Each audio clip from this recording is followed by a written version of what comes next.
Olá, pessoal, comunidade Fórum, vocês estão felizes como a gente está feliz? Eu quero que vocês comecem a colocar aí no chat, gente, como é que vocês estavam, como é que vocês celebraram, né, este 30 de outubro histórico, né, uma eleição que ela não foi só importante para o Brasil, para a democracia, né, ela foi considerada tanto pela extrema-direita como pelos países democráticos como a eleição mais importante do planeta. Então, eu queria que vocês escrevessem aí no fórum, no nosso chat, como é que vocês celebraram, né? Eu quero registrar isso no Fórum Sindical. Então, começa agora o Fórum Sindical, um programa da revista Fórum, em parceria com os sindicatos petroleiros Norte Fluminense.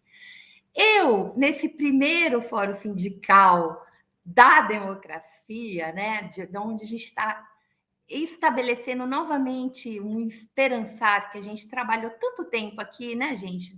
A gente nunca veio para cá esmorecer, a gente sempre veio para cá com espírito de luta e de recuperar a cidadania que a gente foi perdendo, né, ao longo desses anos tenebrosos, porque não foram só os anos do Bolsonaro, também foram os anos a partir do golpe. Então, eu chamei, né, além do Teseu, que está sempre aqui com a gente, 3 amigos que eu gosto, amo, troco, que eu queria ter abraçado no dia 30. Então, quero eles já aqui na tela. Pablo Vilaça, meu amado, cadê você? E aí, querida, tudo bem? Tudo bem? Também Como queria ter te abraçado forte. não é? Nossa, Assim, a primeira coisa que eu pensei, Pablo, foram em todas as pessoas. Eu não quero falar muito que eu vou me emocionar.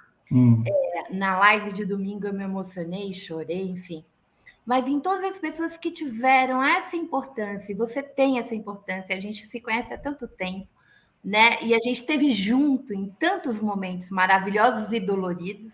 Então, eu falei assim, nesta primeira live tem que ser gente muito querida e que contribuiu muito para a gente chegar onde a gente chegou agora, né? Nesse primeiro passo. Então, querida, mas eu acho que nem qualquer contribuição que eu tenha dado não chega aos pés do que você fez esses anos todos. Eu sempre falo, eu fico impressionado, assim, não só como você está presente, não só nas redes, fisicamente mesmo, em todo tipo de evento, de manifestação, de atividade política, a Frozinha está sempre lá, obviamente com os textos, no YouTube, mas mais do que isso, não é só a presença, é a rede de carinho que te cerca, que é um negócio que me encanta profundamente. Todo mundo ama a Maria Flor, impressionante. Eu incluso. os bolsonaristas não, mas tudo Não, bem. mas eu estou falando de gente. De gente. Ai, vamos Estou trazer falando de então seres mais. humanos.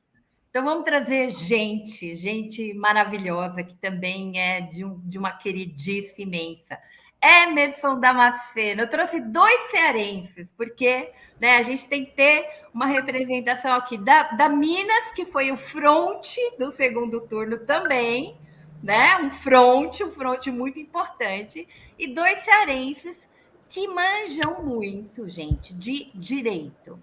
E a gente vai discutir nesse programa muito sobre justiça, sobre como é que a gente democratiza a justiça, as forças militares, as forças de segurança, Ministério Público, porque eu acho que sem isso a gente não vai para frente.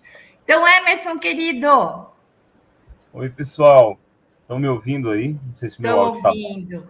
Que E bom. aí, Emerson? Fro, muito obrigado pelo convite. Muito bom estar com vocês aqui. Vou me autodescrever rapidamente. Eu estou aqui no ambiente do meu escritório de casa. Eu sou um homem branco de 51 anos, estou com a camisa rosa, um cabelo castanho claro curto, a barba grisalha, mais do que eu queria. Atrás de mim tem ali o boneco do meu time que está quase caindo para a segunda divisão, o glorioso Bolsão, infelizmente. Placa da Rua Marielle Franco e também placa do Orgulho. Então é muito bom a gente estar aqui. A gente teve presente, Pablo e Fro, vocês vão se recordar bem, a última vez juntos foi na posse da Dilma, um dia tão feliz, né? Foi. 2015. Então, a gente tem um hiato aí de retrocesso, de desconstrução de 7 anos, mas eu sempre sou um cara muito otimista. Fro sabe disso, né? Maria sabe bem disso. Se encontrou depois já, mas aqui em Fortaleza. Eu sou muito otimista. Eu sabia que isso iria passar, né? Era uma coisa de transição mesmo, e agora vamos trabalhar para que a extrema-direita não retorne, né? Que ela seja punida pelos crimes, enfim. Essas questões todas a gente tem que continuar cobrando, porque o que nós testemunhamos, e principalmente agora no pleito, não foi nada... foi qualquer coisa perto do normal, não foi, a gente sabe. Verdade. Pessoal, o Emerson fez essa descrição, então, assim, eu entrei no programa como se todo mundo soubesse quem era. Eu acho que vocês sabem, mas o Emerson é advogado, o Emerson é representante na OAB no Ceará das pessoas com deficiência. O Emerson era um atleta, fazia triatlon e foi atropelado por essa turma aí, viu, gente? Por essa turma aí que já está há muito tempo, numa pista de ciclista. E a partir daí ele se tornou uma pessoa, quase morreu, né? Foi uma luta imensa, imensa. E eu acho incrível do Emerson é que com tudo isso que aconteceu na vida dele, ele continua esta pessoa maravilhosa lutando pelos direitos, né, de todos. Por isso que ele começou com a descrição, né? A gente ainda não tem recursos, seria maravilhoso, né, que a gente tivesse aqui leitor de tela, de Libras, tivesse acessibilidade. Infelizmente a gente não tem, a gente vai tentando fazer com o que o Emerson fez, que é bem bacana. E aí, o meu outro querido amigo, maravilhoso, assim, o Marcelo é legal que eu consigo às vezes vê-lo, né? Nos últimos 2 anos eu consegui vê-lo, não na pandemia, claro, mas no Ceará, quando eu fui passar férias, porque eu passo férias, gente, na casa dos pais do Marcelo, que é maravilhosa, uma delícia, e eu amo muito. E aí, a gente passou. Este ano já começou bem, né, Marcela? A gente passou o final do ano junto, né? No aniversário do Inocêncio Show, que faz aniversário no 31 de dezembro. Foi uma delícia. Você tá bem? Fro, eu tô maravilhoso, né? Assim, eu quero dizer que a minha emoção de participar do seu programa, ela já é naturalmente imensa, e agora como vitorioso, aí é que eu estou mais feliz mesmo, né? Dizer que é uma honra participar dessa live também com o Pablo Vilaça, e o meu companheiro Emerson Damasceno fez uma descrição. Eu vou me descrever tão rapidamente. Eu sou mais ou menos do jeito dele, mais ou menos da mesma idade, branco, óculos, uma barba já ficando grisalha. A diferença é que atrás de mim não tem boneco de Tim Caim, não. Tem um senhor barbudo de vermelho que acabou de ser eleito presidente do Brasil, e eu estou com a blusa branca. Ditadura nunca mais. E vamos para esse papo, Fro. Olha, a Fro, viu, Emerson, nos apresentou aqui como 2 brilhantes juristas que entendem do direito. Eu quero só adiantar, Fro, que não precisa mais nem ser brilhante jurista para entender do direito. Na verdade, se você tiver um pouquinho de faro, já dá para entender mais ou menos o rumo da justiça, porque está totalmente desconcertado, mas isso é tema para o nosso debate. Uma honra muito grande, viu, Fro? Adorei ser convidado. Você não sabe como me enche de orgulho, isso é extensivo, a casa toda, viu? Num momento como esse, a casa toda e todo esse rol de pessoas que você vem aqui no Ceará e dá essa satisfação de encontrar, certamente está acompanhando. Gente, deixa eu contar uma coisa para vocês também importante, né? Por que o Marcelo está aqui? Esses 3 estão aqui não são só porque eles são meus amigos, né? É porque, historicamente, a vida deles também é muito marcada, né, pela luta pela democracia. Eles nunca abriram mão disso. Marcelo nasceu na clandestinidade, né? Pai de Marcelo, Inocêncio Shoa, foi preso político, foi torturado. A mãe de Marcelo é uma médica pediatra maravilhosa, Ângela Uchoa, que conseguiu, com uma luta danada, né, tirar o seu companheiro da prisão, e eles viveram na clandestinidade. Marcelo e Pablo, que é irmão de Marcelo, né, jornalista, que mora em Londres, viveram e nasceram e viveram na clandestinidade. Então, eles têm um compromisso com a democracia de quem sabe o que é viver em tempos de ditadura militar. Pablo tem familiares também, né, que viveram esse horror. Eu nasci, né, quando estava dando o golpe. Então, aqui, né, a gente tem representantes de uma resistência de uma vida inteira. Então, neste 30 de outubro, que a gente recuperou, de fato, né, a democracia, contra tudo e contra todos, né, meninos? Porque, assim, eu digo para as pessoas, nós não vencemos o Bolsonaro, nós vencemos o Estado brasileiro que foi tomado por uma quadrilha. Nós vencemos a máquina pública inteira. Nós vencemos a Polícia Rodoviária Federal, que foi milicianizada. Nós vencemos o orçamento secreto, a compra de votos. Nós vencemos fake news que não era só daqui, uma fake news global. Quem viu o vídeo do Bannon disse isso. A eleição do Brasil é a mais importante. Ele não disse da extrema-direita e do fascismo, porque ele não vai se colocar assim, mas é a mais importante do planeta. The New York Times falou a mesma coisa. A nossa eleição era a mais importante para o futuro da humanidade. Então, o que estava em jogo? O fascismo se consolidar no Brasil, e a gente está vendo as cenas aí, vamos conversar um pouquinho sobre isso, mas esse não é o nosso tema, e a possibilidade da democracia. Eu perguntei para um monte de gente, né? Eles estão aqui dizendo como celebrar. Eu queria colocar, antes da gente começar o papo direto, Sérgio Serel. Por que com o Sérgio Serel? Eu quero já começar com esse superchat. Porque assim que começou a apuração, né? Eu liguei para o Serginho. Falei, gente, vem para cá, pelo amor de Deus, que eu preciso de estar com alguém, entendeu? Eu tenho que ficar aqui, a gente está no plantão da fora, mas eu preciso estar com alguém. Serginho veio para cá com seu companheiro, Rafael, meus 2 grandes amigos, queridos, assim, e ele disse, eu confesso que no dia 30 eu fui na casa de uma Fro para a gente alimentar a alegria mutuamente, mas mesmo lá ainda não tinha caído a ficha, mas agora eu estou feliz. Serginho chorava, né? Aqui a gente chorou muito, a gente pulou muito, a gente gritou muito.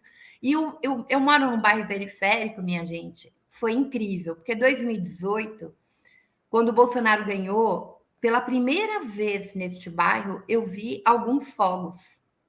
E isso me assustou muito, muito. Então, dava para a gente ver o nível, né, que o Bolsonaro tinha alcançado, porque aqui nunca se bateu panela contra a Dilma.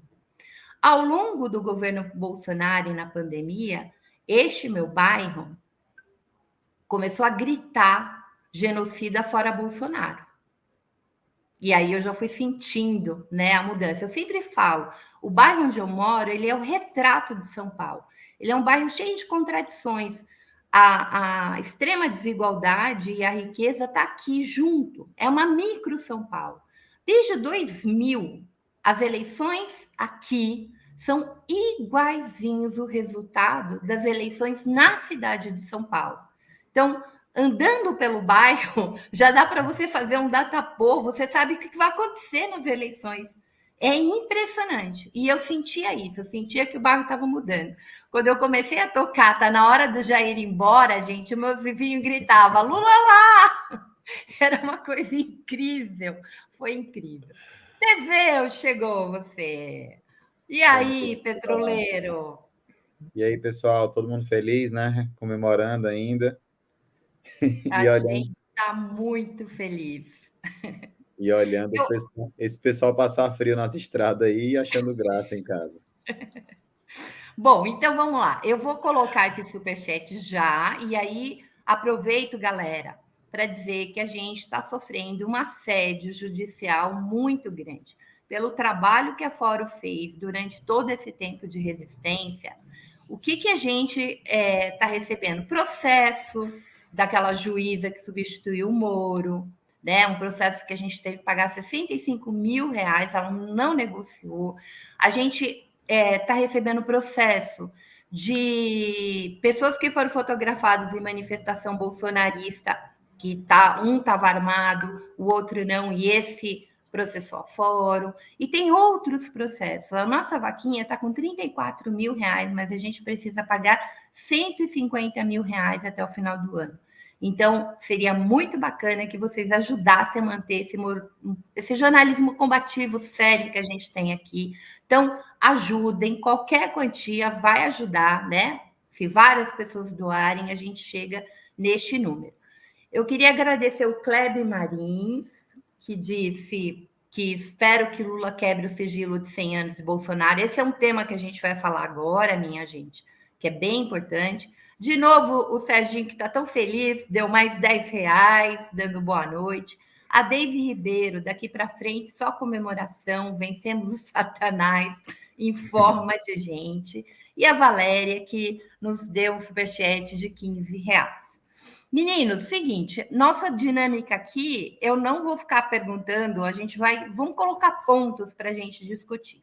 A gente viu aí nessa pré-eleição, essa coisa que a gente já conversou aqui, né? Essa máquina terrível.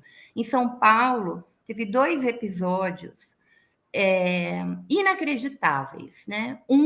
A campanha do Tarcísio, que colocou numa agenda à noite, ninguém em Paraisópolis sabia que Tarcísio ia para lá, né? Com 2 agentes da BIM, um deles envolvido, estava no episódio da facada e estava no episódio do enterro do neto do Lula, e outro agente da BIM, que estão o tempo inteiro com o Tarcísio. A pessoa que foi assassinada em Paraisópolis estava desarmada, né? A família sente medo, mexeram nas provas. No próprio debate, o Tarcísio confessou, né, que a equipe dele fez fraude processual. Literalmente, ele confessou. E o segundo episódio, bom, contando que a gente teve o episódio no Rio, do Jefferson, né, que tacou granada na Polícia Federal, atirou, etc. e tal. O episódio da Carla Zambelli, né? Então, hoje no Twitter ela tá muito engraçado, os memes, a gente se diverte, mas é gravíssimo, né? Um episódio de racismo, um episódio de um nível de um fascismo explícito. E a Carla Zambelli não foi presa em flagrante. O Jefferson, Roberto Jefferson, sequer foi algemado. E a gente, certamente, esse processo dessa pessoa que morreu em Paraisópolis, com o Tarcísio sendo eleito, eu duvido muito que a gente vai chegar, né, num desfecho que a gente veja algum tipo de justiça. Então, eu queria começar por aí, né? O papel que a Polícia Rodoviária Federal teve antes e agora nessas eleições, né? Queria começar com uma coisa que o Marcelo tem na veia, né? O Brasil não teve justiça de transição, né? Nós tivemos uma ditadura militar, nós tivemos tortura no Brasil, a gente teve uma perseguição, uma democracia que foi abortada durante 21 anos e não tivemos justiça de transição. Pergunto para vocês, jogo na roda, como é, meninos, que a gente pode começar assim? Em primeiro lugar, nós temos um sujeito que no voto contra Dilma elogiou Brilhante Ustra, né? O que a gente está vivendo hoje são esses filhos da ditadura que tomaram o poder. E a gente já teve um genocídio nesse país, com uma CPI que mostrou que nós poderíamos ter salvo ao menos 400 mil vidas. A gente vai conseguir fazer justiça de transição? Eu vou começar com isso e o que a gente precisa fazer para que tenha justiça de transição. Eu queria começar com o Marcelo. Tá. Então vamos lá, responsabilidade grande, né? Fro, primeiro dizer para você que aqui eu e o Emerson, nós estamos meio que numa bolha, né? Assim, nós estamos no Ceará, a gente não sentiu, talvez, essa pressão que no Sudeste, no Sul do país, Centro-Oeste, outras regiões do país sentiram, essa que é a verdade. Mas eu quero explicar também essa bolha, né? Porque uma das coisas que andou rolando muito na rede é que o nordestino era um povo analfabeto, burro, não sabia votar, comia capim e vivia às custas do Auxílio Brasil. Eu acho o seguinte, está na hora de cair a ficha e entender que o povo nordestino é um povo que tem uma consciência crítica, que sabe o valor do seu voto e que tendencialmente é um povo progressista e de esquerda. Porque essa situação desse ano, ela já vem se consumando há muitos anos, e a gente realmente sabe aqui qual é o valor do nosso voto. Eu acho que o Bolsonaro, ele, dentre outras coisas que ele veio para destruir no Brasil, né, aquele discurso de março, logo no início da posse, em que ele disse que tinha nos Estados Unidos, que vinha para desconstruir. Eu até escrevi um texto da semana passada que você veiculou aí, Bolsonaro, o fim do destruidor. Ele veio para várias coisas, né? Ele veio tentar mudar uma agenda econômica, ele veio para dar retrocessos laborais, ele veio para entregar nossa soberania, para privatizar as nossas estatais, mas eu acho que ele passou disso, ele veio mesmo querer romper os nossos vínculos afetivos, acabar com as nossas amizades, acabar com o nosso direito de acreditar em Deus em paz, coisas mínimas, mais significativas, como usar as cores do Brasil. E uma das coisas que eu acho que veio nesse divisionismo foi tentar separar o Brasil, o Nordeste, do resto do país. E eu quero dizer para a moçada que nós estamos juntos, que nós aqui somos solidários com todos os companheiros e companheiras que estão resistindo no Brasil. Não tem sido fácil para a gente que está aqui e muito menos para o povo brasileiro, especialmente aquele povo que tem mais dificuldade econômica, que tem mais dificuldade natural de ser notado pelo Estado brasileiro. Essa questão da justiça de transição, Fro, não é que não tenha havido, a gente até teve uma discussão. Entretanto, nós tivemos uma lei de anistia que foi complacente com quem perseguiu, e talvez a gente tenha tido, dentro desse processo todo, no período Dilma, talvez verdade, mas quando a gente foi contar a verdade, a memória já estava prejudicada e justiça realmente a gente nunca teve.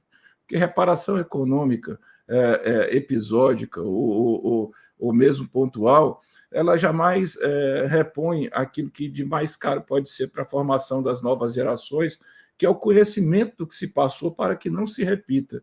Então, dentro desse número, dessa grande tarefa que o presidente Lula terá adiante, uma delas, dentro da construção da generosidade, é restabelecer o nosso compromisso com a verdade, porque não foi só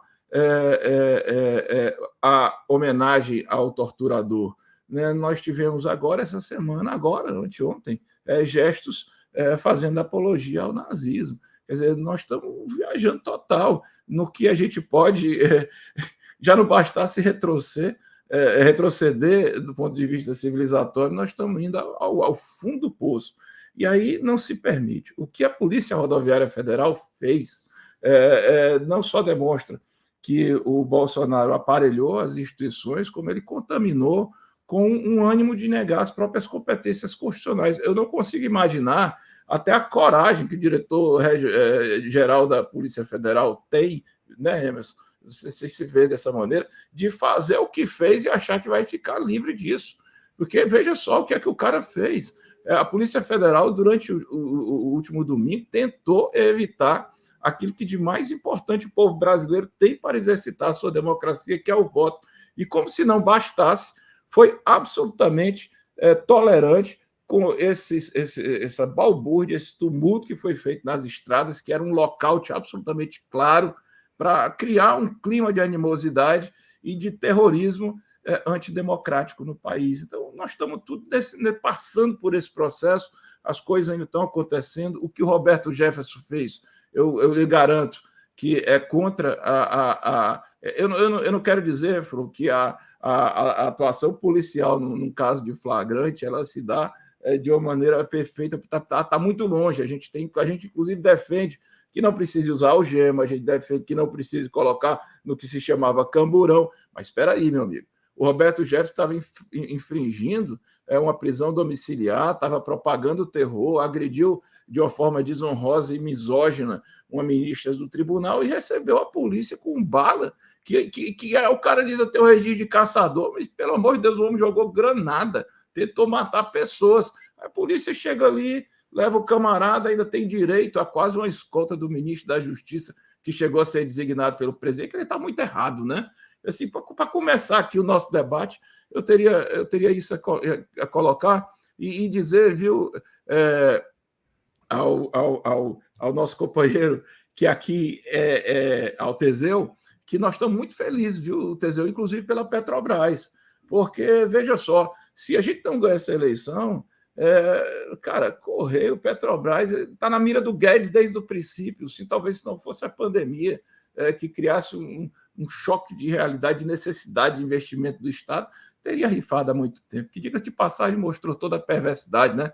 Ontem, ou foi anteontem, dia dos finados, imagina quantas dezenas de milhares de famílias não sofreram por entes que poderiam estar vivos nesse momento, até assistindo essa live, se não fosse a perversidade dessa turma que, por enquanto, ainda está no Planalto, mas que daqui a 2 meses cairá fora.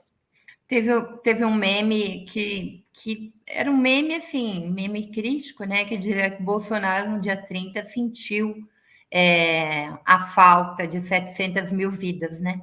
Que poderiam votar ou não nele. Pablo, deixa eu só dizer uma coisinha antes de passar para o Pablo, que eu esqueci. Eu tenho a sorte, pessoal, a minha bolha é tão grande que eu tenho a sorte de encontrar com meus pais nas manifestações sem combinar. Esse é um encontro de família, né? Não, Emerson? Emerson sabe disso. A gente se encontra, é uma militância realmente. Assim, é uma sorte, né, Fru? De qualquer maneira, nós estamos aí, nessa parada, Pablo, eu queria sair na roda e lembrar uma coisa da Polícia Rodoviária Federal, né? O chat já colocou aí o caso do Genivaldo, mas a gente tem a Polícia Rodoviária Federal, que é uma instituição de quase 100 anos envolvida em chacinas.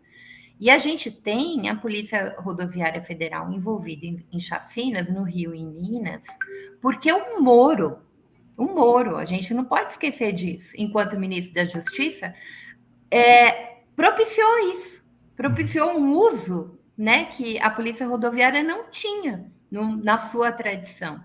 A gente tinha confiança, né, quando via a Polícia Rodoviária viajando na estrada, tá? Hoje a gente tem medo. Então, a minha questão, gente, vai um pouco para a gente refletir dentro dessas instituições chaves, que nós vimos que são chaves, né? Nós vimos o comportamento.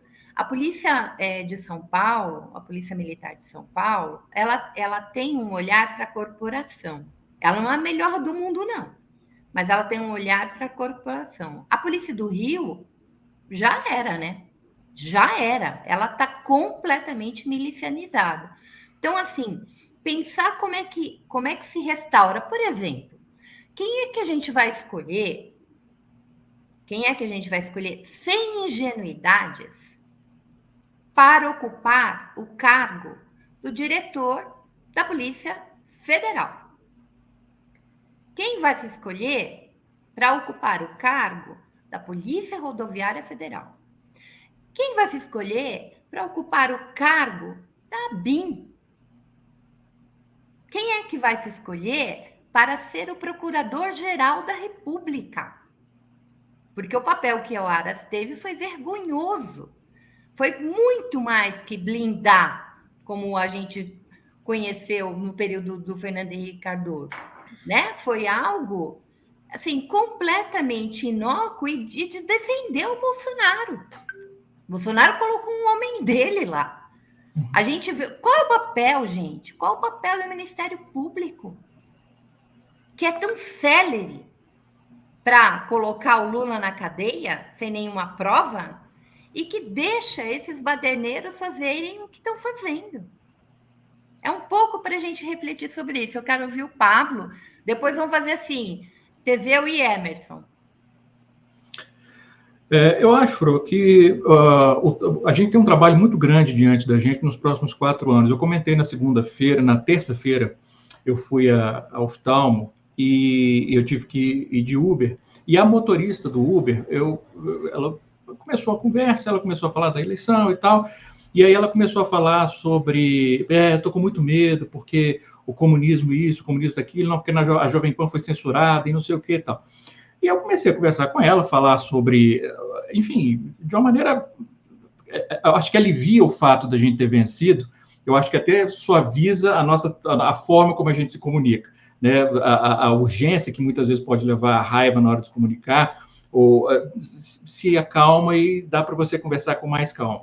E ao longo do trajeto eu vim conversando com ela e chegou e aí ela falando, durante a conversa ela admitindo, não, realmente na época do Lula, que o Lula era presidente, a minha vida, a vida da minha família era melhor. Não, realmente ele nunca censurou religião quando ele esteve lá. E a minha sensação no final foi que eu tinha praticamente virado um voto. Eu até comentei no Twitter, eu virei um voto 2 dias depois da eleição.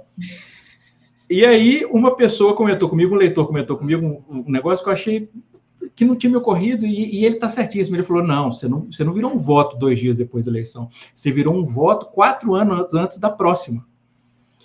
E isso é um negócio fundamental, porque eu acho que uma das falhas grosseiras que o PT cometeu, que o governo Lula cometeu e o governo Dilma cometeu, foi uma falta de preocupação com a politização da população. Não é doutrinação. Doutrinação é uma coisa, eu digo de criação de uma consciência política.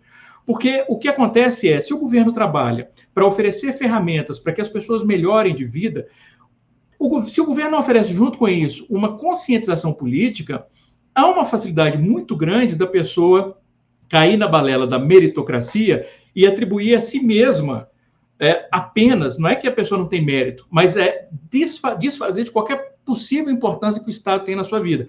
Então, muita gente que melhorou muito de vida durante o governo Lula não associa essa melhora à gestão do Lula e da Dilma. Por quê? Eu acho que é uma falta de conscientização política que é muito grande. Eu acho que é algo que a gente tem que preocupar muito. Não só a gente, como ativistas, como pessoas que se preocupam com a sociedade brasileira. Eu acho que isso tem que ser uma política pública mesmo, sabe? De novo, não é doutrinação, é conscientização política, educação política, é uma coisa completamente diferente. Parte disso, dessa conscientização, eu acho, ela tem que passar também, aí eu vou trazer para a minha área, que é o cinema, tem que passar pela cultura, né? A cultura tem um papel importantíssimo de refletir a realidade, refletir a sociedade, muitas vezes de digerir elementos que são mais complexos dessa dinâmica da sociedade, para que as pessoas compreendam de uma maneira, muitas vezes, muito mais acessível a própria realidade. E eu acho que isso é uma falha, muitas vezes, que a gente tem. Claro, aí eu vou falar mais específico ainda que na sua cultura, é o cinema. O cinema brasileiro sempre enfrentou uma dificuldade muito grande de chegar até as pessoas, mesmo com as políticas públicas de financiamento de produções, da Lei Rouanet ao Fundo Setorial, mesmo isso facilitando e aumentando o número de produções, muitos dos filmes que se produzia não conseguiam chegar ao público. Filmes que eu vi em festivais, por exemplo, tanto aqui quanto lá fora, filmes brasileiros maravilhosos que saem premiados, e que passa 2, 3, 4 anos até ele chegar e ficar uma semana nos cinemas. Tanto que uma das coisas que eu acho mais linda que já fizeram, iniciativas que fizeram no Brasil, foi o Haddad fazendo o cinema de periferia em São Paulo, oferecendo não só o cinema de uma maneira acessível, em termos de valor de ingresso, mas uma plataforma para muitos filmes brasileiros. Eu acho que isso é algo importante, a gente vê a nossa realidade espelhada na tela, e isso também se reflete na temática. Eu, recentemente, na semana passada, eu comentei um filme que eu acredito que todo mundo aqui deve ter visto, que é o filme argentino que eles, inclusive, escolheram para ser representante deles no Oscar, que é o Argentina 1985, e é um filme que me emocionou profundamente, porque eu vi ali refletida, primeiro, uma possibilidade de justiça, mas, ao mesmo tempo, foi amargo, porque foi uma justiça que nós não tivemos, e esse foi outro grande, como o Marcelo já falou, uma outra grande falha. Eu acho que o filme, inclusive, se chama Argentina 1985, porque a democracia argentina pós a ditadura implantada em 76, ela não terminou exatamente em 83 com a eleição do Raul Fonseca. Ela termina, de fato, em 85, quando os responsáveis pelo golpe são responsabilizados pelo que eles fizeram. E quando eu escrevi sobre o filme, eu até terminei dizendo, foi antes da eleição, eu espero que no futuro a gente possa fazer um filme chamado Brasil 2022. Porque se não houver uma responsabilização de todos os absurdos que foram cometidos ao longo dessa pandemia, nós vamos passar pelo mesmo processo de apagamento histórico e de falta de aprendizado e de, com isso, condenação à repetição dos nossos erros que veio na pós-ditadura. E, de novo, eu acho que o cinema, a cultura, tem um papel importante disso ao escolher os temas que vai retratar. Não é só fazer filme político, não é isso, mas fazer também. Né? Sim. É isso.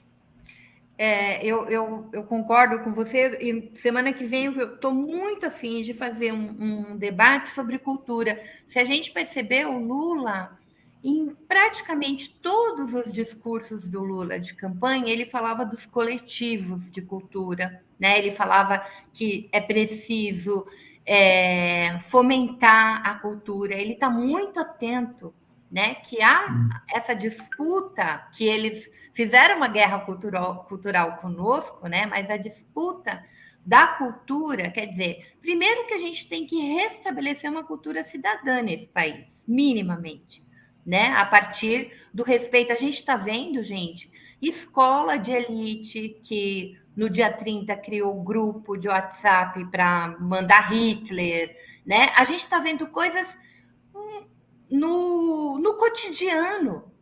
Hoje, no FBC, um cara foi com uma roupa com símbolo nazista, foi retirado da universidade. Quer dizer, o fascismo ele tomou o espaço, só que as pessoas não sabem o que é fascismo.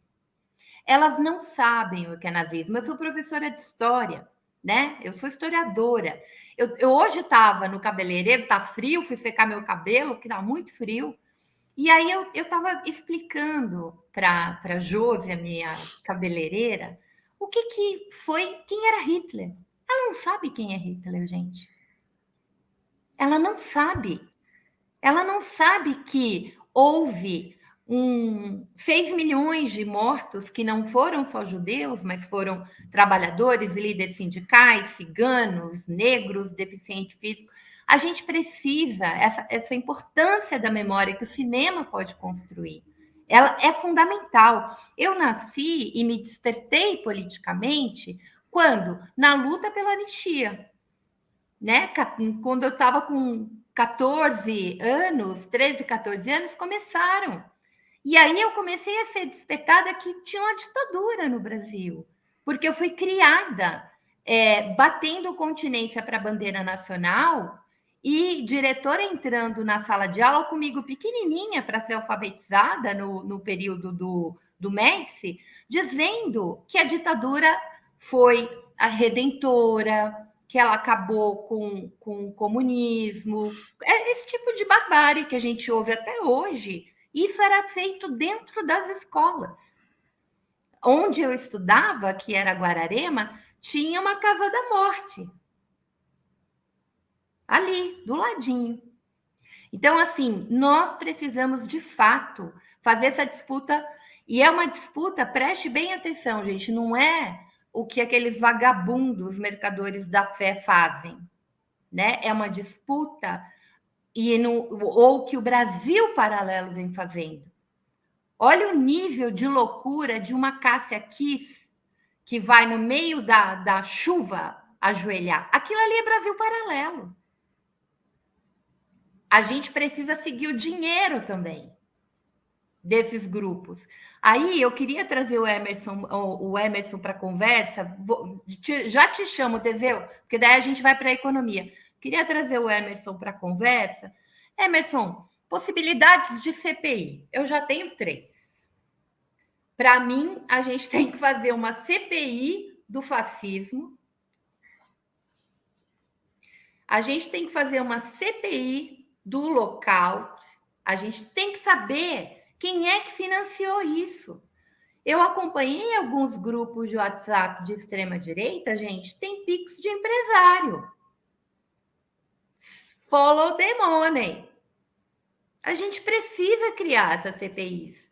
Agora, ao mesmo tempo, o Teseu que viveu isso na Petrobras, o Bolsonaro se escondeu assim que se perdeu, já devia estar pagando. O pessoal falou, estava picotando papel. Não, pessoal, está pagando dados. Isso. Está pagando dados.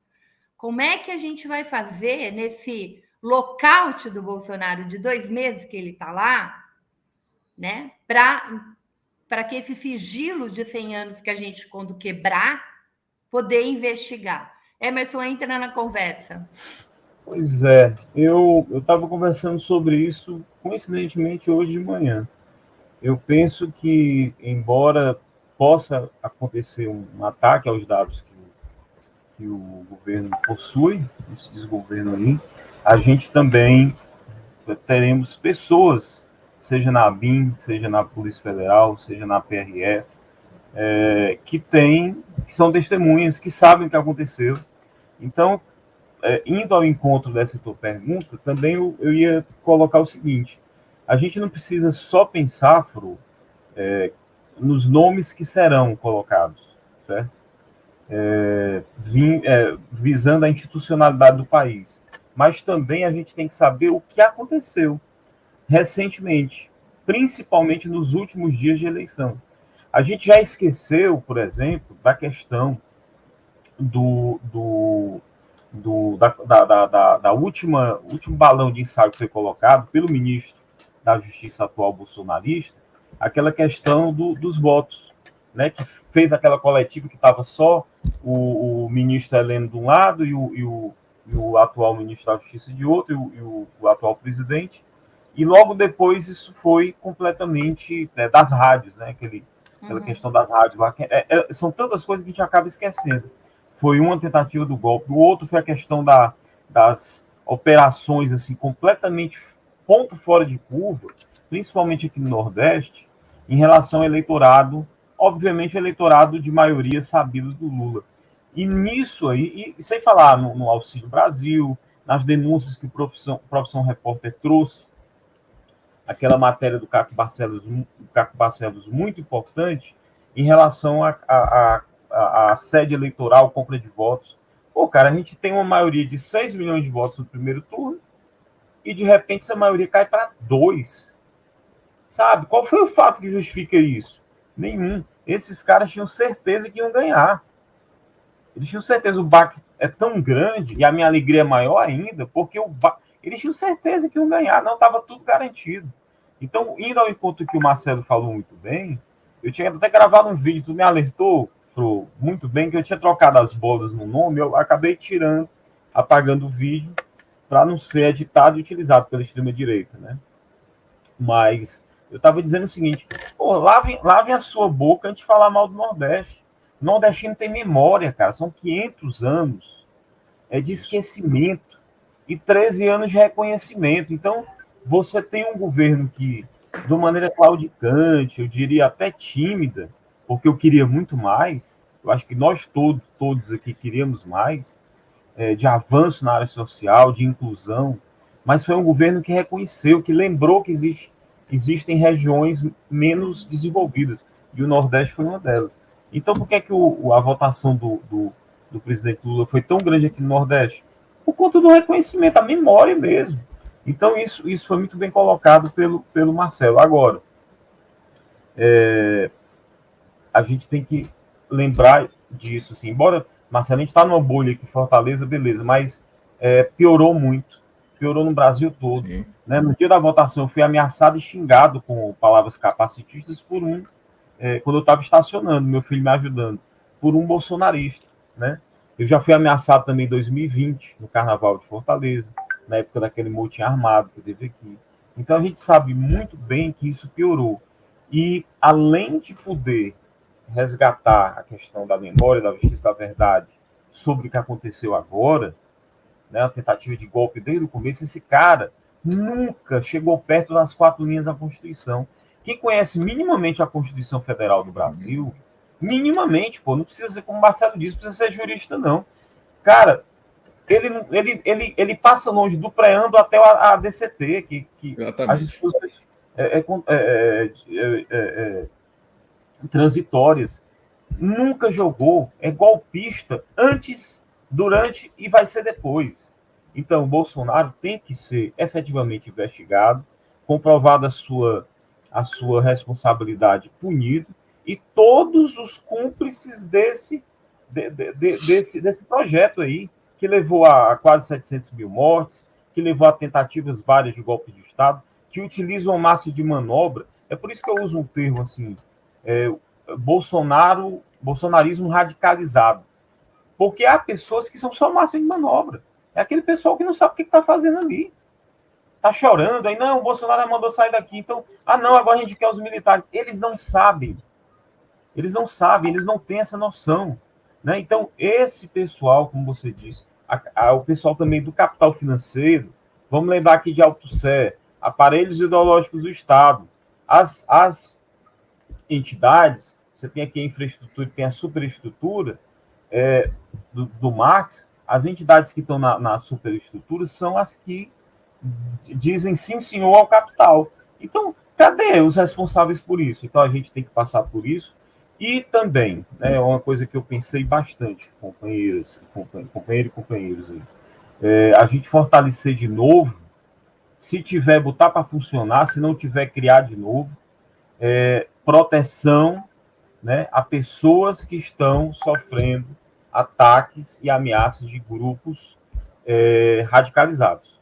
Isso tem que retornar no país, com o Ministério da Justiça realmente preocupado com isso, com as polícias preocupadas com isso, para que pessoas que eventualmente sejam ameaçadas como o Procurador-Geral de São Paulo disse, o crime organizado, né, radicalizado, elas efetivamente tenham no Estado aonde recorrer. Para a gente não continuar tendo João Willis, a Márcia Tiburi, Débora Diniz, o Demore, e tendo que ir para fora, porque estão sendo ameaçados no país. Né? E só para finalizar aqui essa fala aqui, não tão rápido, pessoal, a mesma polícia bolsonarista que improvisou uma câmara de gás e matou uma pessoa preta com deficiência intelectual, é a polícia que vai bater papinho e rir com o Roberto Jefferson, cara. É a polícia que não prende flagrante a Zarla Cambelli. Não gosto nem de falar o nome. Fala sério, cara. Fala sério. Então isso tem que ser resgatado. A questão de... Agora, ressaltando, as instituições funcionaram mesmo assim, a fórceps e tudo, demoraram muito, e espero que tenham aprendido a lição. Né? Não houve uma justiça de reparação por conta da lei de anistia, não houve uma anulação do golpe, né? A gente está aqui por conta do golpe, há 7 anos. Né? Isso tudo é consequência. E quase que a gente tem uma disruptura institucional seríssima, gravíssima mesmo, agora. Espero que todas as instituições tenham aprendido, o Ministério Público, o Judiciário também, para que não se deixe os criminosos que foram responsáveis por isso impunes. Mesmo que venha graça, que se venha graça, perdão, que deve vir, viu, Marcelo? Final do ano deve vir, para quem fez as manifestações e tudo, que se tente punir, claro, nas linhas da Constituição de verdade, responsáveis por isso. A gente não está falando de vingança nem revanche, Não. né, gente? A gente está falando de justiça. Eu acho que é preciso ficar bem claro isso. E é uma justiça que não chega para os mais pobres, né? Não chega para os grupos vulnerabilizados. Os petroleiros fizeram uma greve no começo do governo Bolsonaro. Era a Justiça do Trabalho, 2 milhões de multa por dia. E qual era a luta dos petroleiros? Era não deixar a Petrobras ser vilipendiada, roubada do jeito que estava. E é impressionante como a justiça é rápida para fazer isso, né? Mas como não precisava de modo nenhum, de uma ordem judicial para as polícias militares irem desbloquear as estradas. Gente, as torcidas organizadas fizeram isso.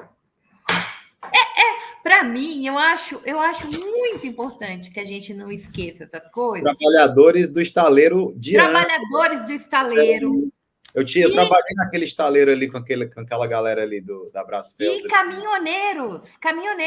Eu tinha separado vários vídeos, mas como eles circularam bastante, eu só vou fazer referência. Um caminhoneiro que vai peitar o bloqueio e falar assim: respeita a democracia, caralho! Ele dizia, gritava. E aí ele vira para outros caminhoneiros e fala assim: quem quer ficar aqui? Ninguém queria. E a gente viu vários outros caminhoneiros que estavam sequestrados ali. Isto é um lockout, não foi trabalho de caminhoneiro. Agora, tudo isso mostra, né, desmoraliza a Polícia Rodoviária Federal. Gente, nós vimos vídeo do golpista Mor, do empresário Mor, como é que ele chama aí, cearense? Aquele que financiou o golpe da Dilma, como é o nome dele? Beto Stuart. Isso. Nós vimos vídeo do Beto dizendo aquela operação que a gente viu da Polícia Rodoviária Federal, não impedindo que petista fosse votar, era uma operação combinada desde o dia 19 de outubro. E nós vimos isso na boca deles, dizendo que usar policial à paisana, né, para entrar nos lugares mais pobres para ver se tinha compra de voto, sendo que eles que estavam fazendo compra de voto. É um descaramento muito grande que a gente não pode esquecer. Eu queria que o Teseu entrasse na roda. Teseu, deixa eu só ler os superchats aqui, que está acumulando. Valéria Iglesias deu um superchat, muito obrigado. O Túlio Ferreira, boa noite a todos, colocou um superchat. E a Nailuz colocou um superchat. Eu queria, antes do Teseu, tem um vídeo, Gui ou Tati, eu queria que vocês colocassem aquele vídeo de um senhor que a repórter foi xingada e o senhor reagiu em defesa da repórter. Tá aí? Eu passei para a Tati para ela subir. Tá aí, Gui? Tô subindo, Fro. Já te aviso quando eu estiver no ponto. Ah, tá bom. Então eu vou colocar, eu quero colocar isso, porque uma fala do Emerson me chamou a atenção e eu lembrei de uma coisa, eu queria conversar também isso com vocês.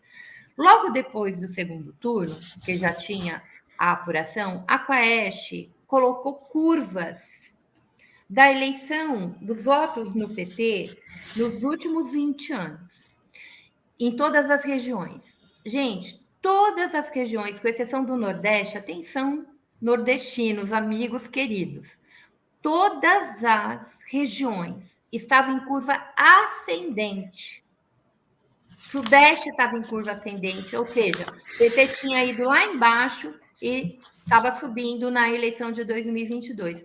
A única região que estava em curva descendente é o Nordeste. Então, essa fronteira aí que o Emerson está dizendo, que os bolsonaristas já estão todos assanhados, é uma fronteira que eu acho que a gente tem que tomar muita atenção, né? Muita atenção da formação política, da disputa cultural, né?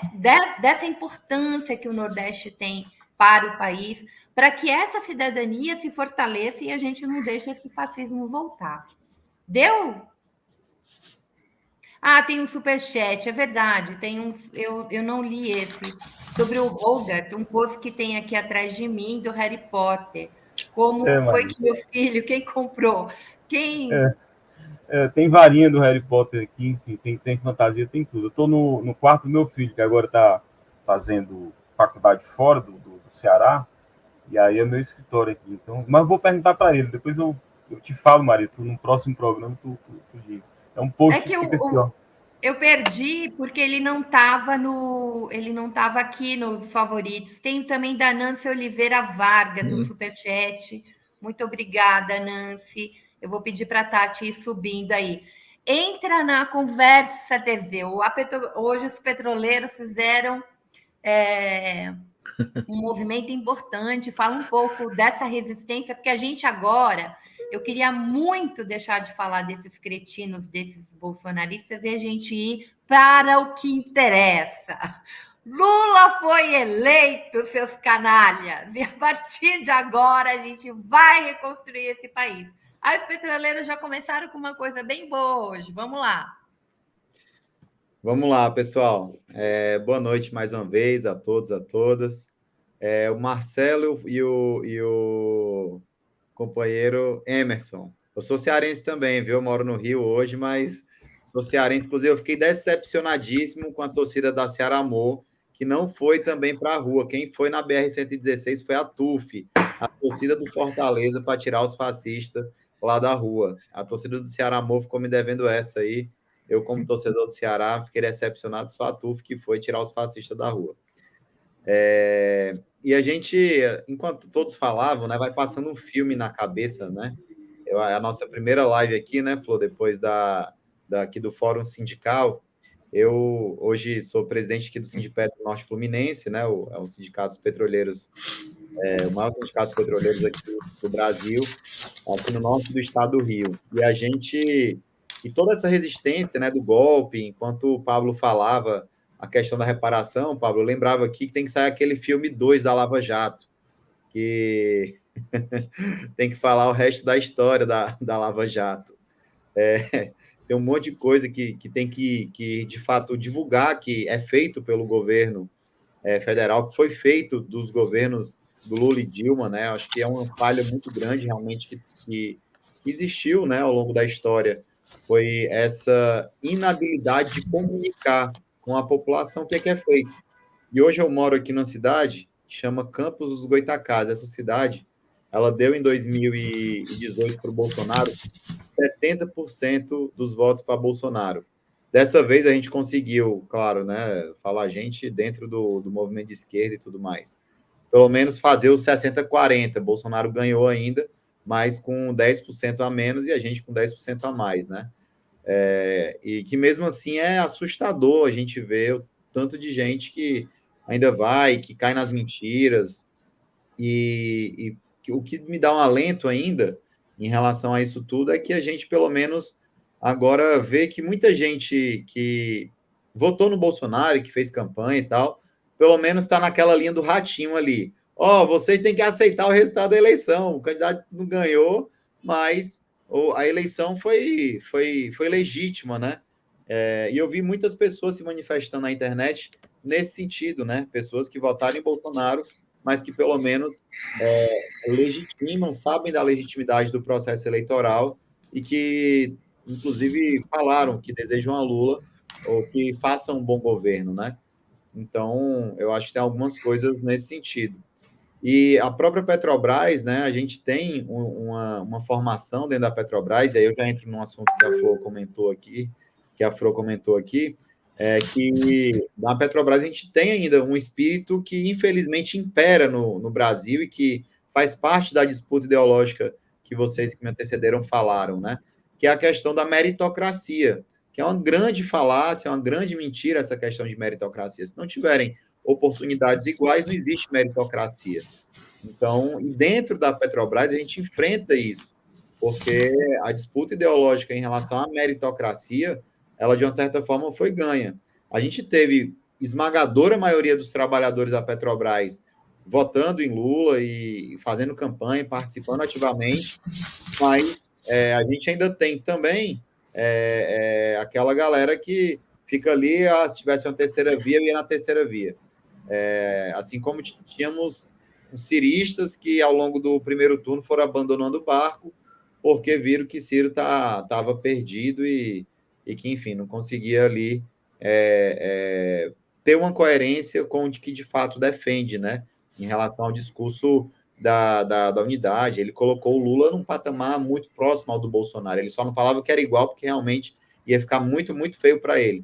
Mas queria ali o tempo inteiro colocar que os dois eram coisas muito parecidas. Então, essa disputa ideológica a gente vai ter que fazer, sim, né? E dentro da Petrobras, a gente já pensando nisso, a gente pretende colocar, por exemplo, em acordo coletivo, que em todos os cursos de formação que são feitos com os novos funcionários da Petrobras, para engenheiro um ano de curso de formação, para engenheiro de petróleo. Para operador, são 4 meses de curso de formação. Vai ter que ter uma grade falando da história da Petrobras, vai ter que ter uma grade falando da importância do sindicalismo para a Petrobras, vai ter que ter uma grade falando das lutas que foram feitas a nível de geopolítica mundial sobre essa questão do petróleo, porque tem gente que parece que não entende o que está em jogo com a guerra da Ucrânia, que toda a Europa depende do gás da Rússia. E é por isso que eles falam que são contra a Rússia, mas eles também não atacam a Rússia. Eles ficam ali fingindo que estão fazendo embargo, o Putin finge que está tendo embargo, e fica naquela disputa ali, porque se a Rússia fecha o gás para a Europa toda congela para a fábrica e para tudo na Europa. Então, a gente tem que tentar trabalhar também com essa questão da formação de forma muito abrangente, né?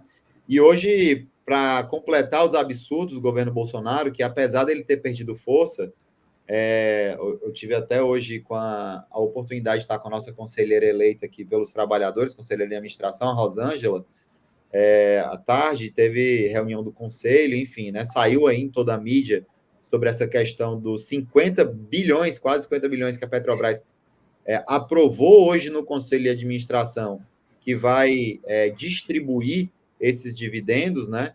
50 bilhões de dividendos, esse ano já foi mais de acho que vai para 170. A Petrobras passa a ser a empresa que mais distribui dividendo no mundo inteiro, enquanto cobram gás a R$120 o botijão de gás, enquanto cobram a gasolina ainda muito, muito cara para os parâmetros mundiais. O diesel nem se fala, né? O diesel da Petrobras, o que a gente compra no Brasil, quem já imaginou um dia que o diesel ia ser mais caro que a gasolina, né? E hoje a gente vive essa realidade e a diferença de preço é muito grande. Então, enquanto isso, ao mesmo tempo, todo aquele papel de incentivo cultural, né? O Pablo sabe muito bem o que a Petrobras fazia em relação ao incentivo cultural. O Marcelo, eu vi que o Marcelo tem alguns conhecidos em comum aí, pelo menos no Instagram, comigo, tem o Alcimor Neto, tem pessoas que enfim, né? Eu, como um bom cearense, eu também conheço bastante gente, enfim. E a gente que acompanhou toda essa reviravolta, né? A gente fica ali pensando no que a gente tem que fazer agora que o governo tem que ser nosso, né? Porque tem isso ainda. A gente não tem garantia ainda nenhuma que o governo é nosso. A gente vai ter que disputar esse governo que vai entrar, o governo Lula que vai entrar, nós vamos ter que fazer a disputa também. Porque o preço que se paga, por exemplo, a Simone saiu gigante da eleição, mas a agenda econômica da Simone Tebet é muito diferente da nossa, quanto classe trabalhadora. Ela continuou, pelo menos durante o primeiro turno, defendendo a reforma trabalhista, continuou defendendo, enfim, as pautas que não são nossas. Essas pautas não são nossas. Que o trabalhador volte a ter mais direito, enfim, a questão da vez e da voz da classe trabalhadora, que hoje é tão massacrada com toda essa questão. E aí a gente entrou com ação, né, Fro, hoje, sobre essa questão dos dividendos, e ao mesmo tempo também a gente mandou um documento para a Petrobras, a gente da FUP, né, mandou um documento para a Petrobras solicitando que ela pare com qualquer tipo de transferência, de não sei o quê, porque quando um gerente, um executivo da Petrobras, ele é transferido de uma cidade para outra, ele ganha uma bolada por isso. E tá errado, eles querem aproveitar essa reta final para tentar morder mais um pouquinho e a mamata que eles colocaram. E aí, já entrando nessa questão, Fro, eu vou incrementar, nós temos que ter uma CPI das privatizações dos ativos da Petrobras, porque foi uma grande mamata. O Castelo Branco, que foi presidente dessa empresa, foi o primeiro presidente da Petrobras no governo Bolsonaro, ele vendeu os campos maduros da Petrobras, no Rio Grande do Norte, da Bahia, no Espírito Santo, e hoje ele não é nada mais, nada menos do que presidente do Conselho de Administração da 3R, que é uma das empresas que comprou esses campos maduros. Então, a grande farra, a grande mamata, ela, na verdade, ela está nessa negociata que é feito dentro desses agentes da direita, que é esse o papel que eles cumprem, né? Eles botam o Estado para construir uma grande obra, depois eles vão lá e privatizam, seja um aeroporto, seja uma refinaria, seja uma plataforma, seja o que for. Então, tem que ter uma CPI também dessas privatizações da Petrobras, porque esses caras, eles têm que ser presos, eles não podem ficar impunes, porque isso é patrimônio do povo, e o pior, foi distribuído para meia dúzia de acionistas, inclusive para o próprio governo, foi distribuído dividendo para tentar fechar as compras de voto que eles tentaram fazer com esse Auxílio Brasil e com toda essa maracutaia que a gente vê, inclusive, na reportagem do Caco Barcelos, que saiu essa semana. Beleza, Teseu. Solange, a Solange está dizendo assim, como é que uma pessoa que se declara religiosa, segue todos os preceitos da sua religião, vai fechar igreja, gente? Acredito que ele tentaria fechar aquelas do mal que cometem barbárie e tal. Galera, eu prometo para vocês que eu vou trazer gente especializada em discutir o que é a guerra cultural e como é que se ganhou muito, como é que se criou esse transe na população. Acho que uma das coisas importantes que a gente precisa pensar é que nem foram 60 milhões de petistas que deram todos os votos para o Lula, como não foram 58 milhões de fascistas que deram voto para Bolsonaro. Né? Isso faz parte de um esquema, né, de comunicação que eu não vou conseguir falar a palavra, eu estou com tanta raiva desse imbecil, mas assim, se cria núcleos. O Bolsonaro que aparece para o evangélico não tem nada a ver com o Bolsonaro da arma, com o Bolsonaro do pintou o clima. Existem inúmeros Bolsonaros. Eu acompanhei durante um tempo esses grupos do WhatsApp. Gente, é uma loucura. É uma loucura. Só para vocês terem ideia, tinha mensagens que falavam que o Tribunal de Haia estava vindo para cá, para o Brasil. Isso dizendo para fazer justiça para o Bolsonaro, para ele ser eleito, porque teve fraude na eleição. Olha a loucura.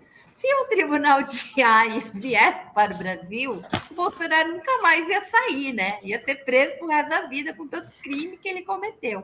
Então, as pessoas não sabem o que é Tribunal de Haia, não sabem o papel de um tribunal internacional, o que ele julga.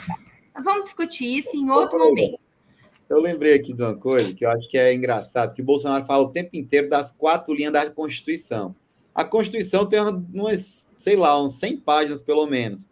O Emerson podia explicar para a gente se faz sentido o que é essas 4 linhas da Constituição. Pelo amor de Deus, cara. Ele quer falar campo, né? Como se fosse um campo de futebol. Eu estou jogando dentro das quer fazer uma analogia com o futebol. Ele faz uma analogia com o futebol. Eu já falei... Ele nunca teve nessas linhas. Ele nunca teve nesse campo. Ele sempre teve fora. Ele é o cara que quer perder o jogo. Ele pega a bola e rouba, né? O campo e roubar a bola, pô. Ele não joga. Ô, Emerson e Marcelo, a gente volta. Eu tenho 2 coisas que eu quero discutir com vocês. O papel da mídia. Então, eu quero um videozinho que a Tati vai subir aqui, porque eu tinha separado muitos vídeos, mas é tanta coisa bacana para conversar com vocês que eu prefiro que a gente converse. E a segunda coisa, o papel dessa comissão da transição, do governo de transição, o que já está sendo feito e quais serão as nossas expectativas. Então, quero que a Tati passe o vídeo que eu acho que parece o Nordeste, gente. Parece que aconteceu em algum estado no Nordestino, mas não tenho certeza porque eu não consegui checar. Pode pôr, Tati, o do bolsonarista que leva um tapa? Aí, tá contra 200 milhões de brasileiros. Tá ameaçando. Não estou ameaçando não, cachorra. Viu? Respeita a mulher, o bandido. Ei, rapaz, que é isso? Você que é Liga pra safado, polícia, rapaz. Liga pra polícia aí. Você é da polícia e fazer um negócio desse. Seu canalha. Seu canalha. Que é isso? Seu canalha. Ei, liga pra polícia aí, liga pra polícia. Cabra safado. Isso, pare com isso. Para com isso. Mais longe, tu tá falando bala desse vagabundo, né? Tu nenhuma, cara. Cabra safado.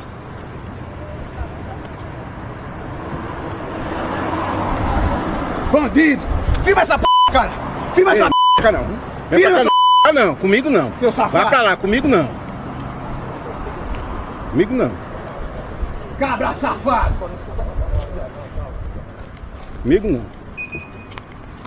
Você estão fazendo o joguinho da Globo, rapaz. Bando de safado. Desinformando a população. Canalhas.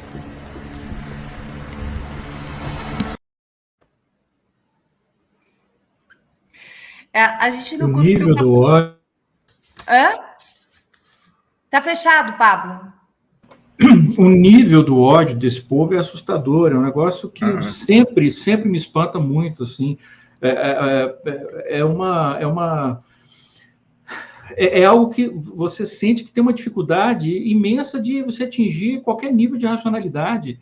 É difícil você tentar sequer conversar com uma pessoa assim. E isso não é, infelizmente, eu já não tenho a ilusão de que esses casos sejam casos isolados, porque são tantos casos isolados que você vê que é um padrão. E você já falou, por exemplo, Fro, da questão dos grupos de WhatsApp que você acompanhava. Eu não tenho saúde para isso, mas eu já li e leio muito sobre pessoas que acompanham. E parece que esses grupos eles vivem de insuflar o ódio 24 horas por dia. A arma política deles não é ideológica, não é conscientização política, não é empatia, é geração de ódio pelo outro lado. Vai ser uma luta difícil, sabe? Esses próximos 4 anos vão ser bem complicados. E a gente tem um trabalho que a gente tem que fazer. Eu trouxe esse vídeo, embora ele seja violento, primeiro porque tinha uma pessoa com indignação, né, diante dessa barbárie. Ele chamou a jornalista de cachorra. E muitos outros palavrão que o vídeo cortou. E aí um senhor de cabeça branca diz o seguinte: respeite a mulher. E dá uma bolacha no sujeito. Nos grupos bolsonaristas, a Jovem Pan é comunista agora. A Globo é comunista, a Record é comunista. O Bolsonaro é comunista. O Bolsonaro já virou comunista. Então, gente, a primeira coisa que eu queria jogar aqui com vocês, eu queria ouvir um pouquinho o Marcelo Emerson também, entendeu? Que eu acho que a gente chegou num momento tão grave da democracia que a mídia como um todo, essa mídia que fez editorial em 2018 de uma escolha difícil, essa mídia que passou 18 minutos num único jornal nacional falando que o Lula era ladrão, lava-jato, não sei o que lá, quando a gente chega principalmente a partir do segundo turno, você vê uma mudança no tom. Você vê jornalismo. Eles não estão sendo favoráveis ao Lula, eles estão fazendo jornalismo. Aparece denúncia. Parece, de fato, algumas denúncias, né? Eu não sei, assim, seria muito corajoso da Globo, infelizmente não foi, a matéria que o Caco Barcelo fez para o Profissão Repórter, para mim, tinha que ter ido ao ar assim que ameaça, inclusive, a vida do Caco. E não foi. Eu acho que a Globo deu um pouco assim, fez um pouco o que o Moraes, né? O que o Xandão fez, que é tipo, não vamos tumultuar mais ainda, mas aquilo é uma denúncia muito grave. Então, eu queria ouvir um pouquinho de vocês, essa diferença que vocês estão vendo e a expectativa que vocês têm em relação ao que vai ser imprensa a partir da posse de Lula, né? Se a gente vai ver de novo aquele jornalismo declaratório, né? Um jornalismo declaratório que ficava dando voz para a barbárie e que deixou de lado de fazer jornalismo investigativo.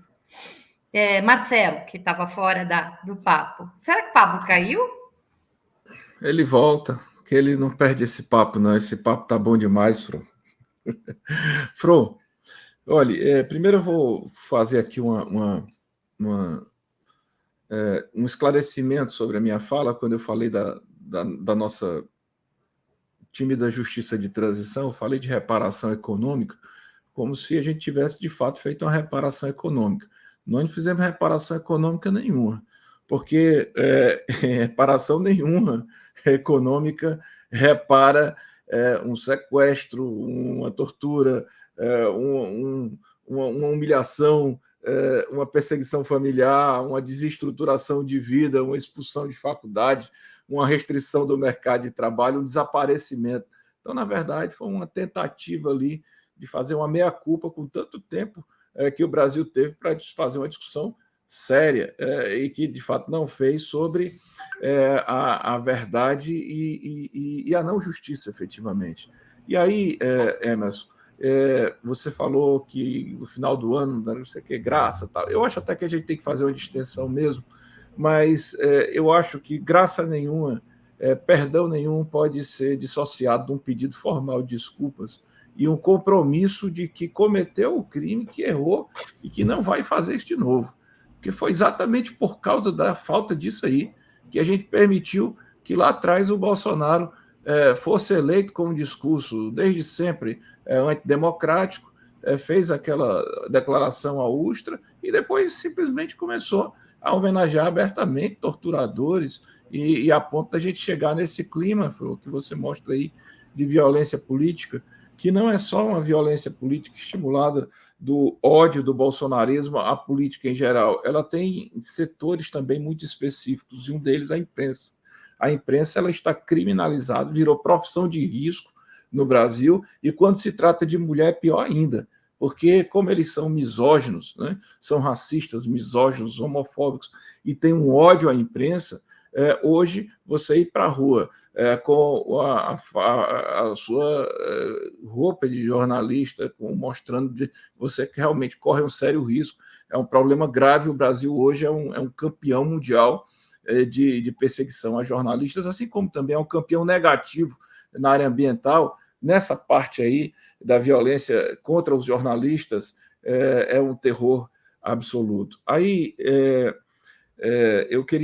eu me lembrava aqui, quando um pouco antes da pandemia, eu estava fazendo um curso de direitos humanos lá no Instituto de Políticas Públicas de Direitos Humanos do Mercosul, e conversava com um colega meu chamado Matias Garrido, um sociólogo argentino, e perguntando: rapaz, como é que você consegue fazer direitos humanos no governo do Macri?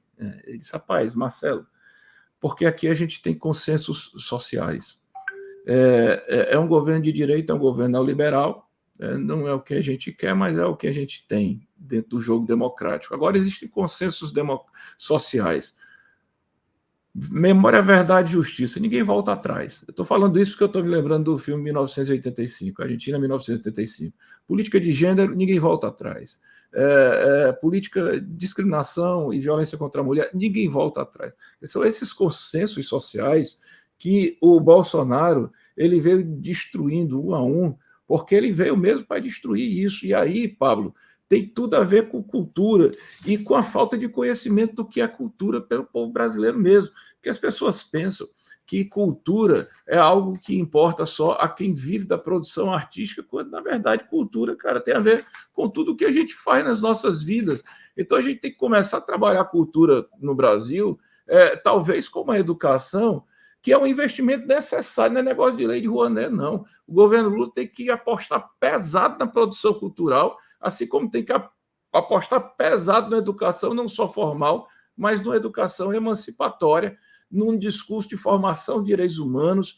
Eu acho assim, a gente aqui no Ceará, Emerson, eu acho que a gente tem o que mostrar ao Brasil em certas coisas de êxito, sabe, Fro? Na educação não se fala, o Ceará hoje é uma referência, mas também na área cultural. Nessa live eu sugiro que você chame o secretário de Cultura do Estado do Ceará, o Fabiano Santos Piúva, que é um camarada que trouxe a cultura mais para que a população entendesse o que é a cultura. Você não tem ideia da quantidade de bibliotecas que foram reformadas, de teatro que foram reorganizados, de incentivos culturais, de aproximação dos mestres da cultura, de levar a cultura para os bairros, para as cidades. Quer dizer, foi feita uma revolução cultural, um compromisso do Camilo Santana aqui, que eu acho que foi muito exitoso e que ajudou com que o crescimento do fascismo tivesse, de alguma maneira, estancado, e não fosse suficiente para ocupar totalmente porque eles usam um trator, eles não querem saber disso. Eles falam de patrulhamento da cultura, eles fizeram isso mesmo. Eles usaram a educação, usaram a cultura, eles tentaram fazer isso. E aí tem a ver também com essa questão de você ficar blindado um pouco a esse assédio, Fro, das igrejas, dos mercadores de fé. Porque quando as pessoas conversavam comigo aqui, porque sei o quê, no Nordeste tem muito assédio de igreja, eu digo, meu amigo, é o seguinte: aqui a turma já está assediada desde o primeiro turno. Se isso aqui fosse surtir esse efeito, no primeiro turno a gente já teria tido aqui um resultado negativo. Então, de alguma maneira, uma fake news, uma má informação está batendo e voltando, porque as pessoas estão conseguindo ter esse ar de respiração. Aí, se você me pergunta o que é que eu acho do governo Lula, Espero que seja um governo de composição assim ampla. Hoje, a gente, de fato, precisa pacificar o país. Eu acho que o Camilo, ele próprio, também pode dar uma grande contribuição nisso, viu, Fro? Porque desde o primeiro mandato ele tentou uma distensão dentro da polícia, enfrentou um motim policial muito violento, então é um cara que escuta, que eu acho que esse é o papel do Lula. Agora, eu espero realmente, de fato, que haja algumas coisas das quais a gente não possa jamais abrir mão. E eu acho que o Lula está muito seguro nisso, inclusive a equipe de transição, que já começa garantindo orçamento para uma política real de valorização do salário mínimo e para uma política de transferência de renda. Esses 2 pontos são necessários. Outro é um investimento no Estado brasileiro, meu amigo. É um investimento na nossa Petrobras e no nosso SUS. Porque se não fosse um SUS na hora da pandemia, não ia ser o hospital privado que ia acolher a população, não. Na verdade, foi o SUS. E a Petrobras, Teseu, salvou-se porque tem uma história, mas ela tem o Brás dentro do nome. Porque se ela não tivesse o Brás no nome, ela poderia ter sido rifada, como lá atrás foi a Vale do Rio Doce. Então, esse trabalho do sindicato de contar a história da Petrobras para o petroleiro, para o povo brasileiro, e sem dúvida alguma é fundamental. E aí eu acho que fazer essa política de valorização real, essa história que o Lula falou da atualização da legislação laboral, cara, o que esses caras fizeram é uma perversidade. A gente tem que investir no trabalho formal e não na legalização da precarização do trabalho.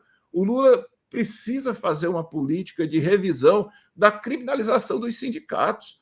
Quer dizer, os sindicatos estão sofrendo hoje uma política bárbara de esvaziamento, porque o governo acabou com fontes de financiamento, começou a perseguir, começou estabelecimentos de multas antissindicais. Então, assim, essas coisas que vão fazer com que o trabalhador se fortaleça, possa ter mais renda, possa investir no próprio país, é o que vai fazer a população sair da pobreza de novo.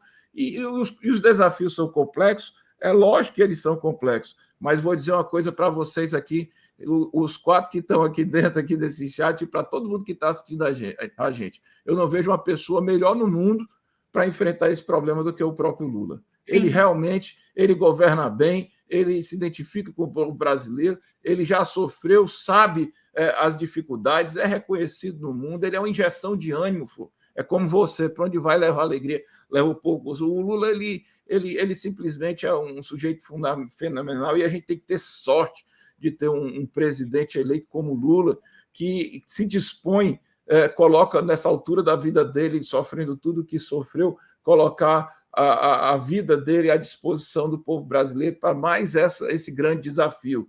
O Lula, pessoal, é um patrimônio da política mundial, internacional. As gerações vão passar e as pessoas vão falar do Lula. Eles quiseram acabar com o Lula, eles não conseguiram. E eu estou muito confiante de que o Lula vai fazer um grande governo. Agora, é nessa base aí, sabe, Emerson? Não vai ser um governo de extremos, não. A gente, de fato, precisa pensar. A gente primeiro tem que diminuir o fascismo e a nossa luta ideológica fica para depois. A gente tem que ter muito juízo nisso, porque nós não podemos permitir que jornalistas sejam... que essa matéria aí, Fro, você falou que mostrou violência, porque não foi mostrado antes. Esse cara agrediu uma jornalista, agrediu uma mulher. Cara, esses caras, eles são animais e eles estão armados. Isso não é brincadeira. Então a gente tem que acabar com isso, cara. A gente precisa voltar a sorrir. Pablo, como é que a gente vai voltar a sorrir sem cultura? O que faz a gente dançar, a gente cantar, a gente viver, a gente alegrar, a nossa generosidade. Eu estou muito confiante, Fro, apesar das dificuldades. Marcelo, hoje um funcionário do IBGE foi barbaramente agredido porque ele foi visto por esses grupos fascistas de funcionário do PT. Nós estamos falando de um servidor do IBGE. Me dê só mais 30 segundinhos, só para dizer uma coisinha aqui, claro. Terminando, que o Lula também foi uma lição para a gente na justiça, sabe? O Emerson pode explorar mais isso. O Lula foi um camarada que acreditou no direito e mostrou que a justiça vence. dentro do jogo, mesmo sabendo que estava condenado desde o começo, antes daquele processo existir. O Lula é uma resistência e é uma vitória, inclusive nisso. Nunca se criou uma operação judiciária do sistema judicial inteiro contra uma pessoa e o Lula venceu, rapaz. A gente tem que agradecer mesmo. Eu queria falar duas coisas. Eu passei a acreditar no direito de novo, Flor. Eu queria falar duas coisas sobre isso. Primeiro, esse é o único programa, o Fórum Sindical é o único programa, mesmo nas mídias progressistas, que tem a pauta da classe trabalhadora, sim, declarada a partir do próprio nome. E a gente fez essa resistência aqui, né, Teseu, ao longo de 3 anos e vamos continuar fazendo. E a importância da mídia aí, vocês falam aí, porque eu já falei demais, mas já dá para entender o que é que eu penso, né? E sim, principalmente da mídia independente, né, Fru? Sim, e a gente precisa de financiamento. Então, Joana, eu estou agradecendo o seu super stick, bota a Joana, que mandou um super stick para nós, e tem um superchat que eu não li, eu peço desculpas, da Sheila, quando a gente estava falando das torcidas. A Sheila falou, gente, essa questão das torcidas organizadas é bacana, mas seria justificativa que a direita quer para instaurar um estado de intervenção. As reais autoridades que precisam reprimir com firmeza essa palhaçada. Olha, Sheila, em nenhum momento as torcidas organizadas, usou de violência. Não. Agora, o que eu acho muito interessante, e eu como corintiana, quando eu vi, né, o Pablo, você torce para o Galo? Minha família inteira torce, eu sou cruzeirense, mas eu nunca reclamei do Galo. Nunca critiquei. Ó, a Mancha Verde, a Porta Jovem, né? E para fazer justiça, viu, Fro? A torcida do Ferroviário teria ido para a rua também, viu, Teseu? Se existisse, rapaz. Eu estou aqui pelejando, nós estamos na resistência. Então, a TUF e a torcida do Ferroviário. Mas do Ceará também, né? Não? Pois é. Eles fizeram coisas... Eu não vou mostrar os vídeos, a Fórum já mostrou bastante, mas, assim, não teve nada de violência. Nada. E o mais interessante, para mim, é que eles mostraram o quanto a Polícia Rodoviária Federal não fez nada.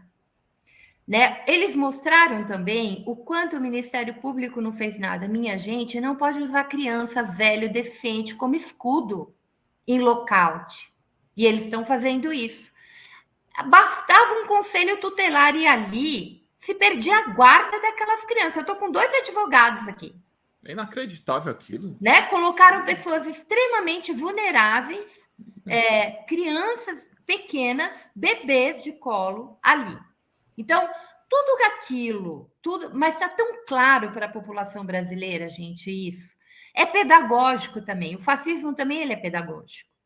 Porque as pessoas começam a ver esses descerebrados, esses sujeitos violentos. E quem é violento? As torcidas organizadas foram fortemente criminalizadas no Brasil. E a gente viu que elas vão torcer para os seus times e vão liberar, sem um tiro, sem nada. Ou seja, a Polícia Rodoviária e as PMs já poderiam ter acabado com essa palhaçada. Eu vou trazer o Pablo... Eu só vi a torcida do Corinthians gritando democracia, só isso. Sim, porque, gente, peraí, meu time tem Sócrates, meu time tem Casagrande, meu time tem Vladimir, meu time estava na luta pelas diretas já, pela anistia.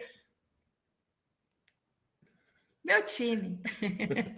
O dia que eu entrevistei o Casagrande aqui no Fórum Sindical, a gente começou exatamente por isso, quando ele jogou na Itália, num time de operários contra, né, um time dos donos da Fiat. Foi uma coisa muito legal lá em Turim. Mas esse é outro papo. Voltando para a mídia e voltando para as expectativas. Pablo, antes de você falar, e depois eu deixo o Emerson e o Teseu falar, eu queria mostrar o vídeo, né? Já que a gente tem que mudar a chave, eu queria mostrar o vídeo do Alckmin hoje.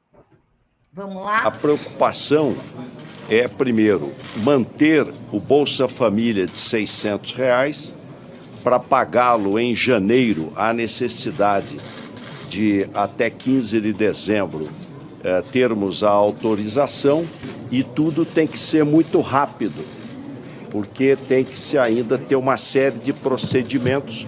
Então, a rapidez, a agilidade é muito importante.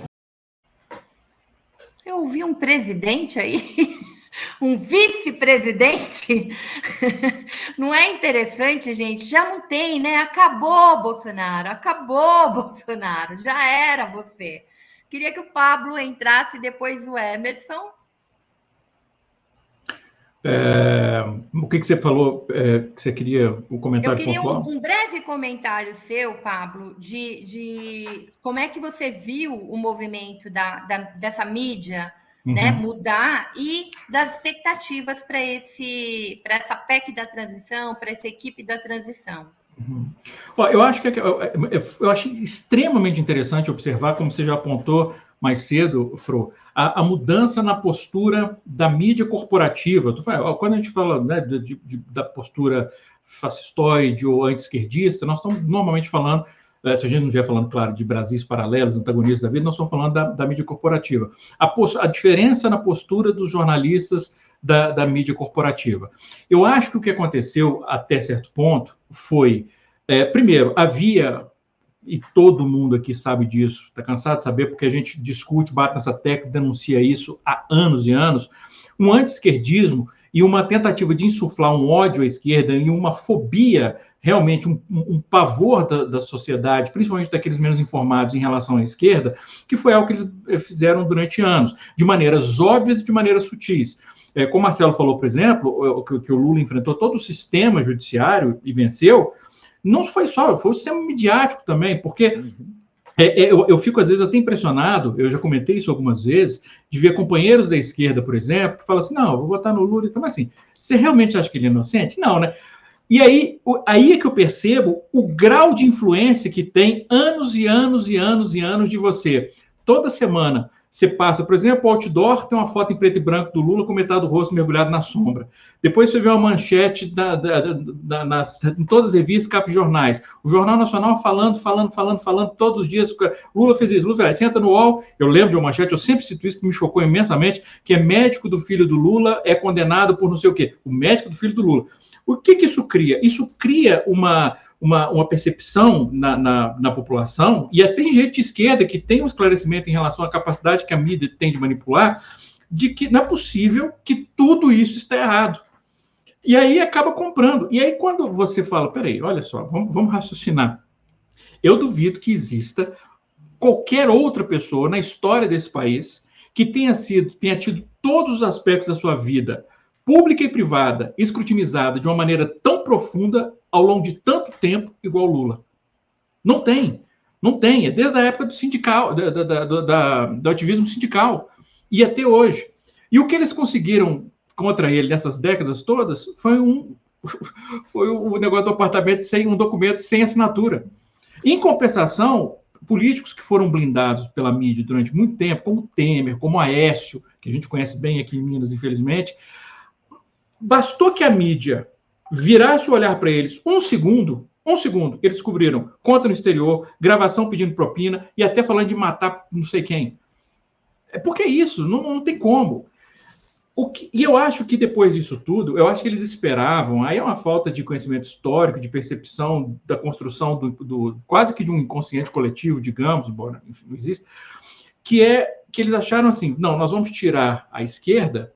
E aí os nossos, né, a nossa massa cheirosa, como diz a Diane Cantanhede, é que vai assumir o PSDB e tal. E aí veio o bolsonarismo, a extrema-direita, e assumiu esse vácuo. E eu acho que, com o passar do tempo, a mídia foi percebendo um monstro que eles haviam ajudado a criar, criando um espaço para que ele invadisse. Eu acho que isso ficou muito óbvio, por exemplo, quando o Lula fez o seu primeiro discurso depois de confirmada a vitória, e quando acabou o discurso, voltou para o William Bonner, que tem um papel importantíssimo nessa demonização da esquerda ao longo dos anos. Basta lembrar também o teatro que foi feito quando o Moro vazou aqueles áudios ilegais. Ele diz, ele falou, eu queria fazer um comentário. A sensação que eu estou tendo no momento é de um retorno à normalidade. Aí você percebe como eles se deram conta do grau de bizarrice, de sandice que o Brasil havia chegado. Então, a minha esperança, e eu sou muito pessimista em relação a boa parte das coisas, mas eu tenho meus pontos de esperança que eu não sei de onde vem, é uma coisa que não tem muita lógica. Mas a minha esperança é que a mídia corporativa tenha aprendido que você não brinca com os cachorros do fascismo. Você não brinca, você não cria um espaço, você não pode normalizar o fascismo e a extrema-direita. Tanto que agora, e aí é outra coisa típica da política, que quando se perde o poder mesmo. Você vê o Bolsonaro perdendo no domingo, pela primeira vez eu estou começando a ver de maneira consistente a mídia corporativa se referindo ao Bolsonaro e falando de extrema-direita. Que é uma coisa que eles evitaram o tempo inteiro. Pablo, e chamando as manifestações de golpistas. De golpistas. Gente, golpistas. Não tem um lugar que você... A Folha ontem, desculpa te interromper, mas isso é muito importante. Claro. No pronunciamento do Bolsonaro ontem, naquelas lives fuleiras que ele faz, o pessoal, inclusive a mídia dita de esquerda, chegou a dizer, Bolsonaro falou para eles saírem dos lockouts, etc. Tal. Mentira! O que o Bolsonaro fez foi dizer assim, desloquem. Foi um apito de cachorro. Ele falou, desloquem, e ainda citou... Que a coisa está tão confusa nos grupos e eles não podem mais ficar falando abertamente, como eles falavam, que o povo não sabe para onde vai. Está muito engraçado acompanhar esses grupos, gente. Eu estou acompanhando e eles não sabem mesmo. Tem hora que eles falam, não, tem que ir para frente do quartel, não, tem que ir para onde, porque não tem mais, entendeu? Não está adiantando mais. Então, assim, isso é bem importante. Você está vendo as coisas serem nomeadas pelo que elas são. Que é o básico, né? É o básico. Ontem a Folha disse o seguinte, terminou de falar, primeiro, ela não citou o apito de cachorro do Bolsonaro, que ele deu um apito de cachorro ali, e ela diz assim, Bolsonaro diz para continuarem as manifestações nos espaços públicos, etc., mas não fala, né, dos atos do teor golpista antidemocrático. A Folha usa esses termos. Hoje já deu uma caidinha na ficha, eu acho. Eu acho que isso é fundamental. E eu tenho esperança mesmo que nos próximos 4 anos... Eu não estou, obviamente, esperançoso a ponto de achar, por exemplo, que Globo, Folha de São Paulo, etc., vão ter um tratamento totalmente justo com o governo Lula. Eu acho que a gente ainda vai passar muita raiva e vai ver coisas, por exemplo, iniciativas, principalmente iniciativas de cunho social, que é o que esse povo mais detesta, porque é dinheiro que eles deixam de ganhar de incentivos e, enfim, benesses corporativas para os grandes empresários, mas eu acho, ou espero, a não ser que eles sejam muito burros, muito mais do que eu supunha, que vai haver o mesmo grau de demonização. Tanto que eu acho que até gente que demonizava a figura do Lula, não é o esquerda, do Lula, você vê dizendo depois, não, foi um discurso de estadista, foi um discurso de inclusão. Porque eu acho que está todo mundo exausto. É ódio demais, é cansativo, afeta. Eu acho que todo mundo quer respirar um pouco. Todo mundo não, quer dizer, a maioria, né? Tem esses loucos. Eu queria muito, Pablo, muito mesmo, que você pegasse aquela cobertura especial do Fantástico e escrevesse um texto sobre o papel da Renata Lopretti e do Bonner naquela cobertura. Gente, vale, e o Pablo não tem pessoa neste país melhor para escrever sobre isso. O Bonner, gente, lembrou do pai dele. O grau da afetividade, ele dialogou com a internet, que a internet disse que ele pegou uma cerveja, mas ele dialogou numa boa, né? Não, gente, é água, olha aqui. Foi muito interessante, porque ela foi interativa, ela ficou olhando a rede, ela fez comentários, humanizou de uma forma que eu nunca vi. Vocês sentiram uma pergunta? Vocês sentiram, já desde domingo à noite, eu não sei, mas isso sou eu, mas uma sensação de um alívio, de tonelada saindo, nem melhorou, né? O Lula nem subiu, mas uma tonelada saindo dos ombros, assim, como se a atmosfera do país já tivesse mudado. Eu quero te mostrar um vídeo que eu tinha colocado para o início. Tati, por favor, bota o vídeo do Manuel Soares. Acabou o pesadelo, cara. Acabou o pesadelo, velho. Vai, amigo! Obrigado você aí do outro lado que resistiu. É tão bonito esse vídeo. Ô, Fro, É isso, né? Deixa eu puxar aqui um pouquinho a sardinha pro meu povo aqui. Bota o vídeo aí da Petroleiro comemorando a plataforma aqui, pelo amor de Deus. Tem que botar esse vídeo Você aí. tem, Tati? Porque Vou assim, a passar- gente. É maravilhoso esse vídeo. Eu não Rapaz, sei se a Tati tem, porque Eu devo ter aqui, peraí. Tati, vê se você tem. Manda aqui, Fro, pra você. Põe no chat privado aqui que eu pego. Onde foi essa refinaria? O Teseu tem. Teseu, Foi manda na para Balneário Del Mar. Tati. Foi na plataforma aqui na Bacia de Campos. A gente viu vários, gente, quando o Lula apareceu para fazer o pronunciamento da vitória, toda a delegação estrangeira dos jornalistas cantando. Ou então, a redação do Jornal Nacional. Bonito A gente também viu. aquilo, né? Era uma coisa de um alívio, né? É isso. Quando eu vejo o vídeo esse choro que a gente estava aqui, ó, né? Esse choro de falar assim, acabou, Bolsonaro, acabou para você. E assim falar, nós vamos começar a reconstruir, reinventar esse país sobre bases civilizatórias. Para mim, é muito nesse choro. Eu cortei o vídeo, coloquei só esse pedacinho, porque o choro dele é um homem negro, né, da periferia, que foi confundido aí com bandido pelo Bolsonaro, né? Confundido, né? Confundido. Confundido, eles são sem vergonhas, como eles fizeram com o René Silva, são miseráveis. Mas, assim, para mim, é um pouco o que a sociedade brasileira, que tem um mínimo de noção do que está acontecendo, sentiu. Primeiro, a gente grita, tá, mas a gente chora de alívio, porque precisava aliviar.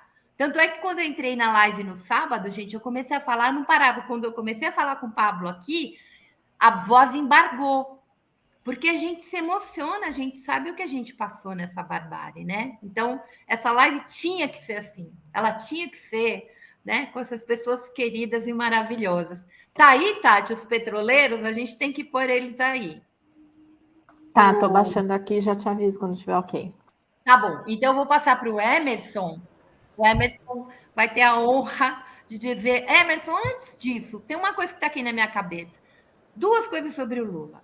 Primeiro, o Lula tem uma capacidade, porque a experiência da sua vida, né? As pessoas carregam isso ao longo da sua vida, ele nunca abandonou o seu local, o seu lugar social.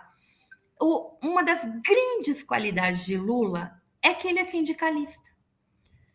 O Lula é um cara que sabe que para você ser uma liderança sindical, você precisa achar o consenso. Você lida com expectativas diversas, com forças políticas diversas, e o bom sindicalista é aquele que consegue consenso da classe trabalhadora que ele representa. A segunda coisa, como historiadora que sou, essa ação do Lula de falar assim, eu vou ser preso, mas eu vou provar a minha inocência.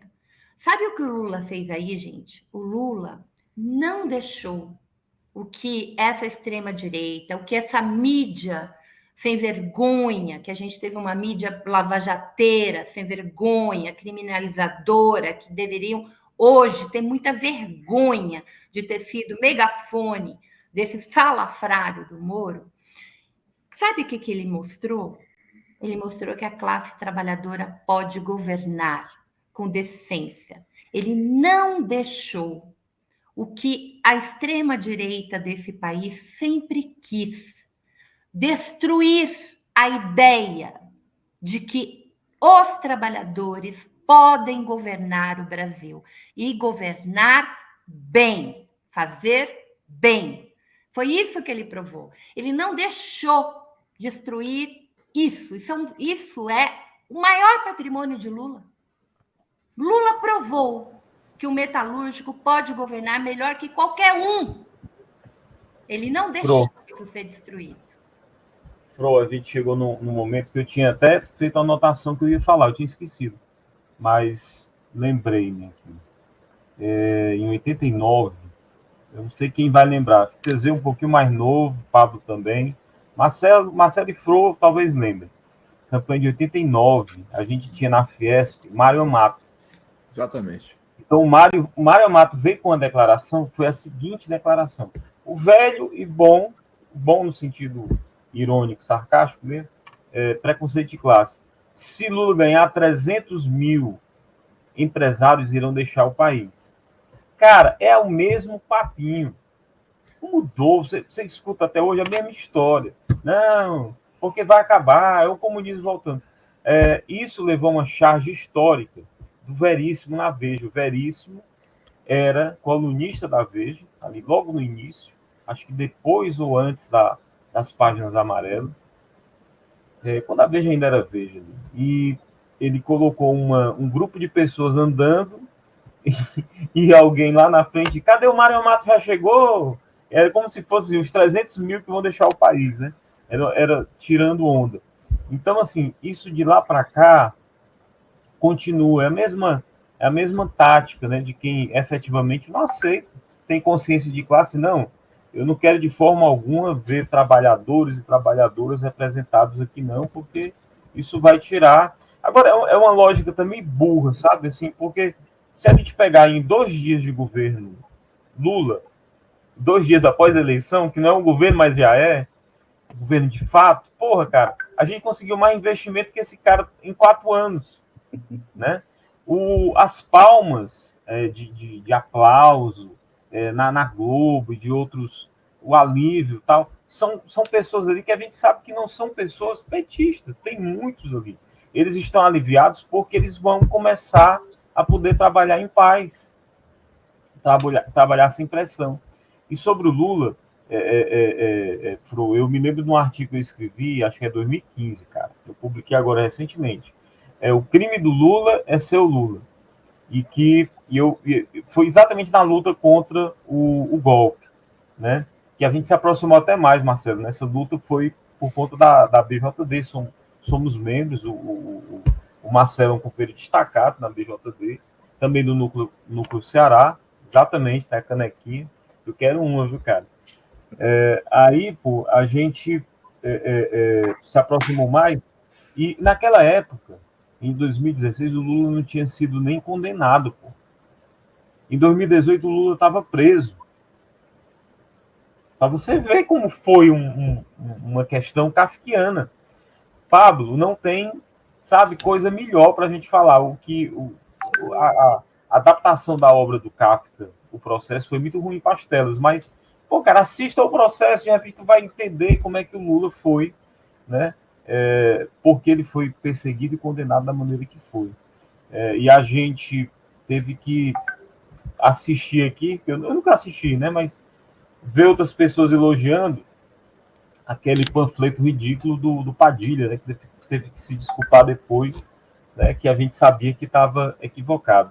Agora, sobre a Argentina, Marcelo, você falou, eu tive na ONU em 2019, que foi quando eu denunciei, eu estava lá representando a Comissão Nacional do Conselho Federal da OAB, e eu pude falar. Eu denunciei o governo Bolsonaro. No início do governo Bolsonaro, em maio, abril ou foi maio, falando exatamente que era o governo da exclusão e tudo, e depois eu vi que eu tinha sido até brando demais.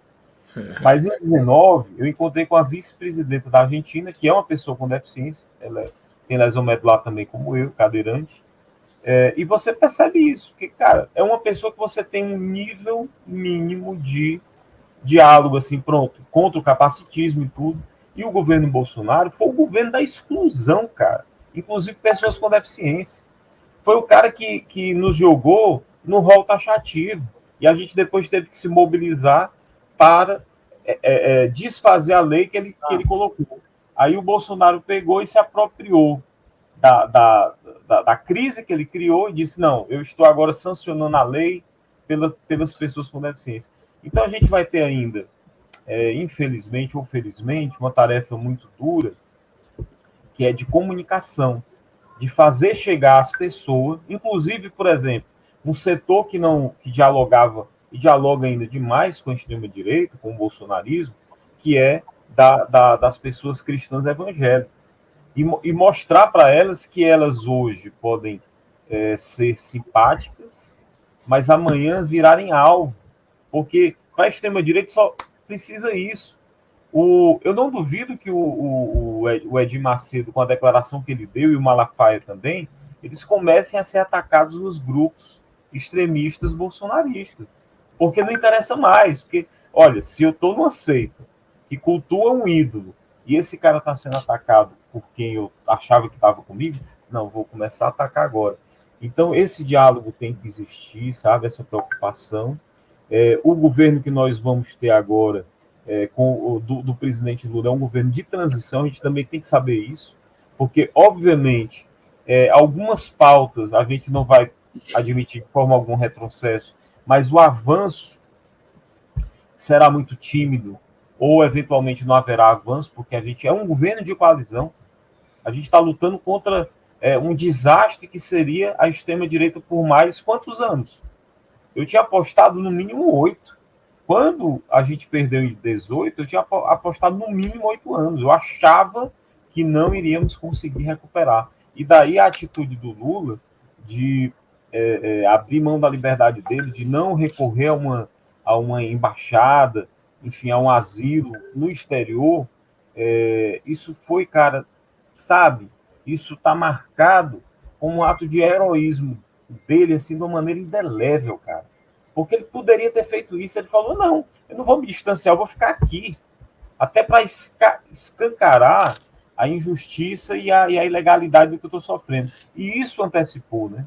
Antecipou que nós conseguimos chegar. Essa vitória é muito emblemática, cara. Agora, a gente vai ter aí, no mínimo, 4 anos de muito cuidado, de muitos ataques ainda. É por isso que esse diálogo com alguns setores ali bolsonaristas, que não são extremistas, é imprescindível, porque eu já vi agora, Pablo, eu não sei se você percebeu isso, também o Teseu, pessoas que voltaram no Bolsonaro, depois da derrota, disseram, porra, cara, porque sabe, né, antes tiravam onda comigo, brincando, e falavam, cara, acabou, pelo amor de Deus. Esse pessoal tá fazendo o que na rua? Isso aí é inconstitucional. Né? Eu acho que se a eleição fosse hoje, Emerson, se a eleição fosse hoje, depois do que a gente viu, Bolsonaro tinha reduzido demais. Caído mais, também acho. Meus amores, eu acho que a gente tem conversa para mais de metro, e vocês vão vir para cá várias vezes. Nós vamos... Mas eu preciso terminar esse programa, porque 20h30 começa a afinar e ela me come o fígado, viu, gente? Daqui vocês vão para o Brocou.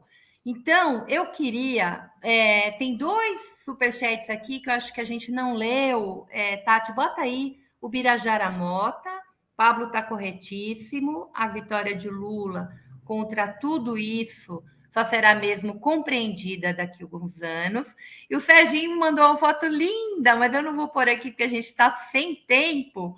O nosso vídeo, mentira, foto, né? Lá na laje. Tá linda mesmo, porque tá um pôr do sol, um anoitecer, e a gente está tudo fazendo Lula. Um dia eu mostro para vocês. Boto nas minhas redes.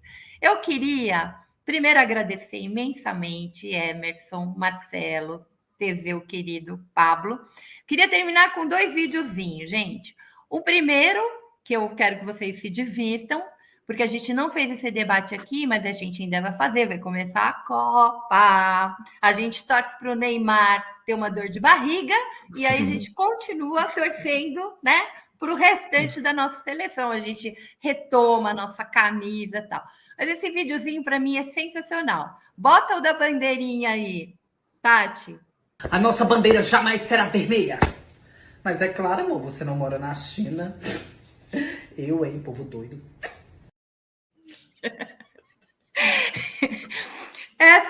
Eu coloquei esse vídeo. Vocês viram que eu não coloquei vídeo desses bolsonaristas enlouquecidos, né? Tinha tantos, gente, dava para fazer muitos, mas eu quero brincar. Eu acho que a gente trazer um pouco essa coisa alegre e criativa que o povo brasileiro tem, né? Esse vídeo é sensacional. A nossa bandeira jamais será vermelha, bicho. Eu não moro na China, não moro no Japão, não moro... Ela é essa. E essa bandeira não é de vocês, bolsonaristas.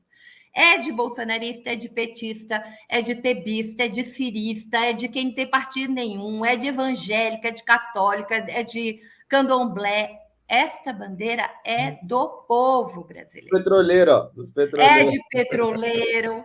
E aí, eu queria terminar, porque esse programa Fórum Sindical merece isso, né? E a gente vai com a nossa força, esse é um governo de disputa, a galera falou aí, é uma frente amplíssima, a gente vai ter que brigar por nossa pauta, né? A gente vai terminar com o símbolo da nossa soberania nacional, que é a Petrobras. Então, foi assim que, numa plataforma da Petrobras, os petroleiros viram a vitória de Lula. Pessoal, esse foi um dos vídeos mais emocionantes que nós tivemos na vitória do presidente Lula. Parabéns aos petroleiros e às petroleiras. Esse é o sentimento de reconstrução da Petrobras, de volta dos direitos. Se liga no vídeo.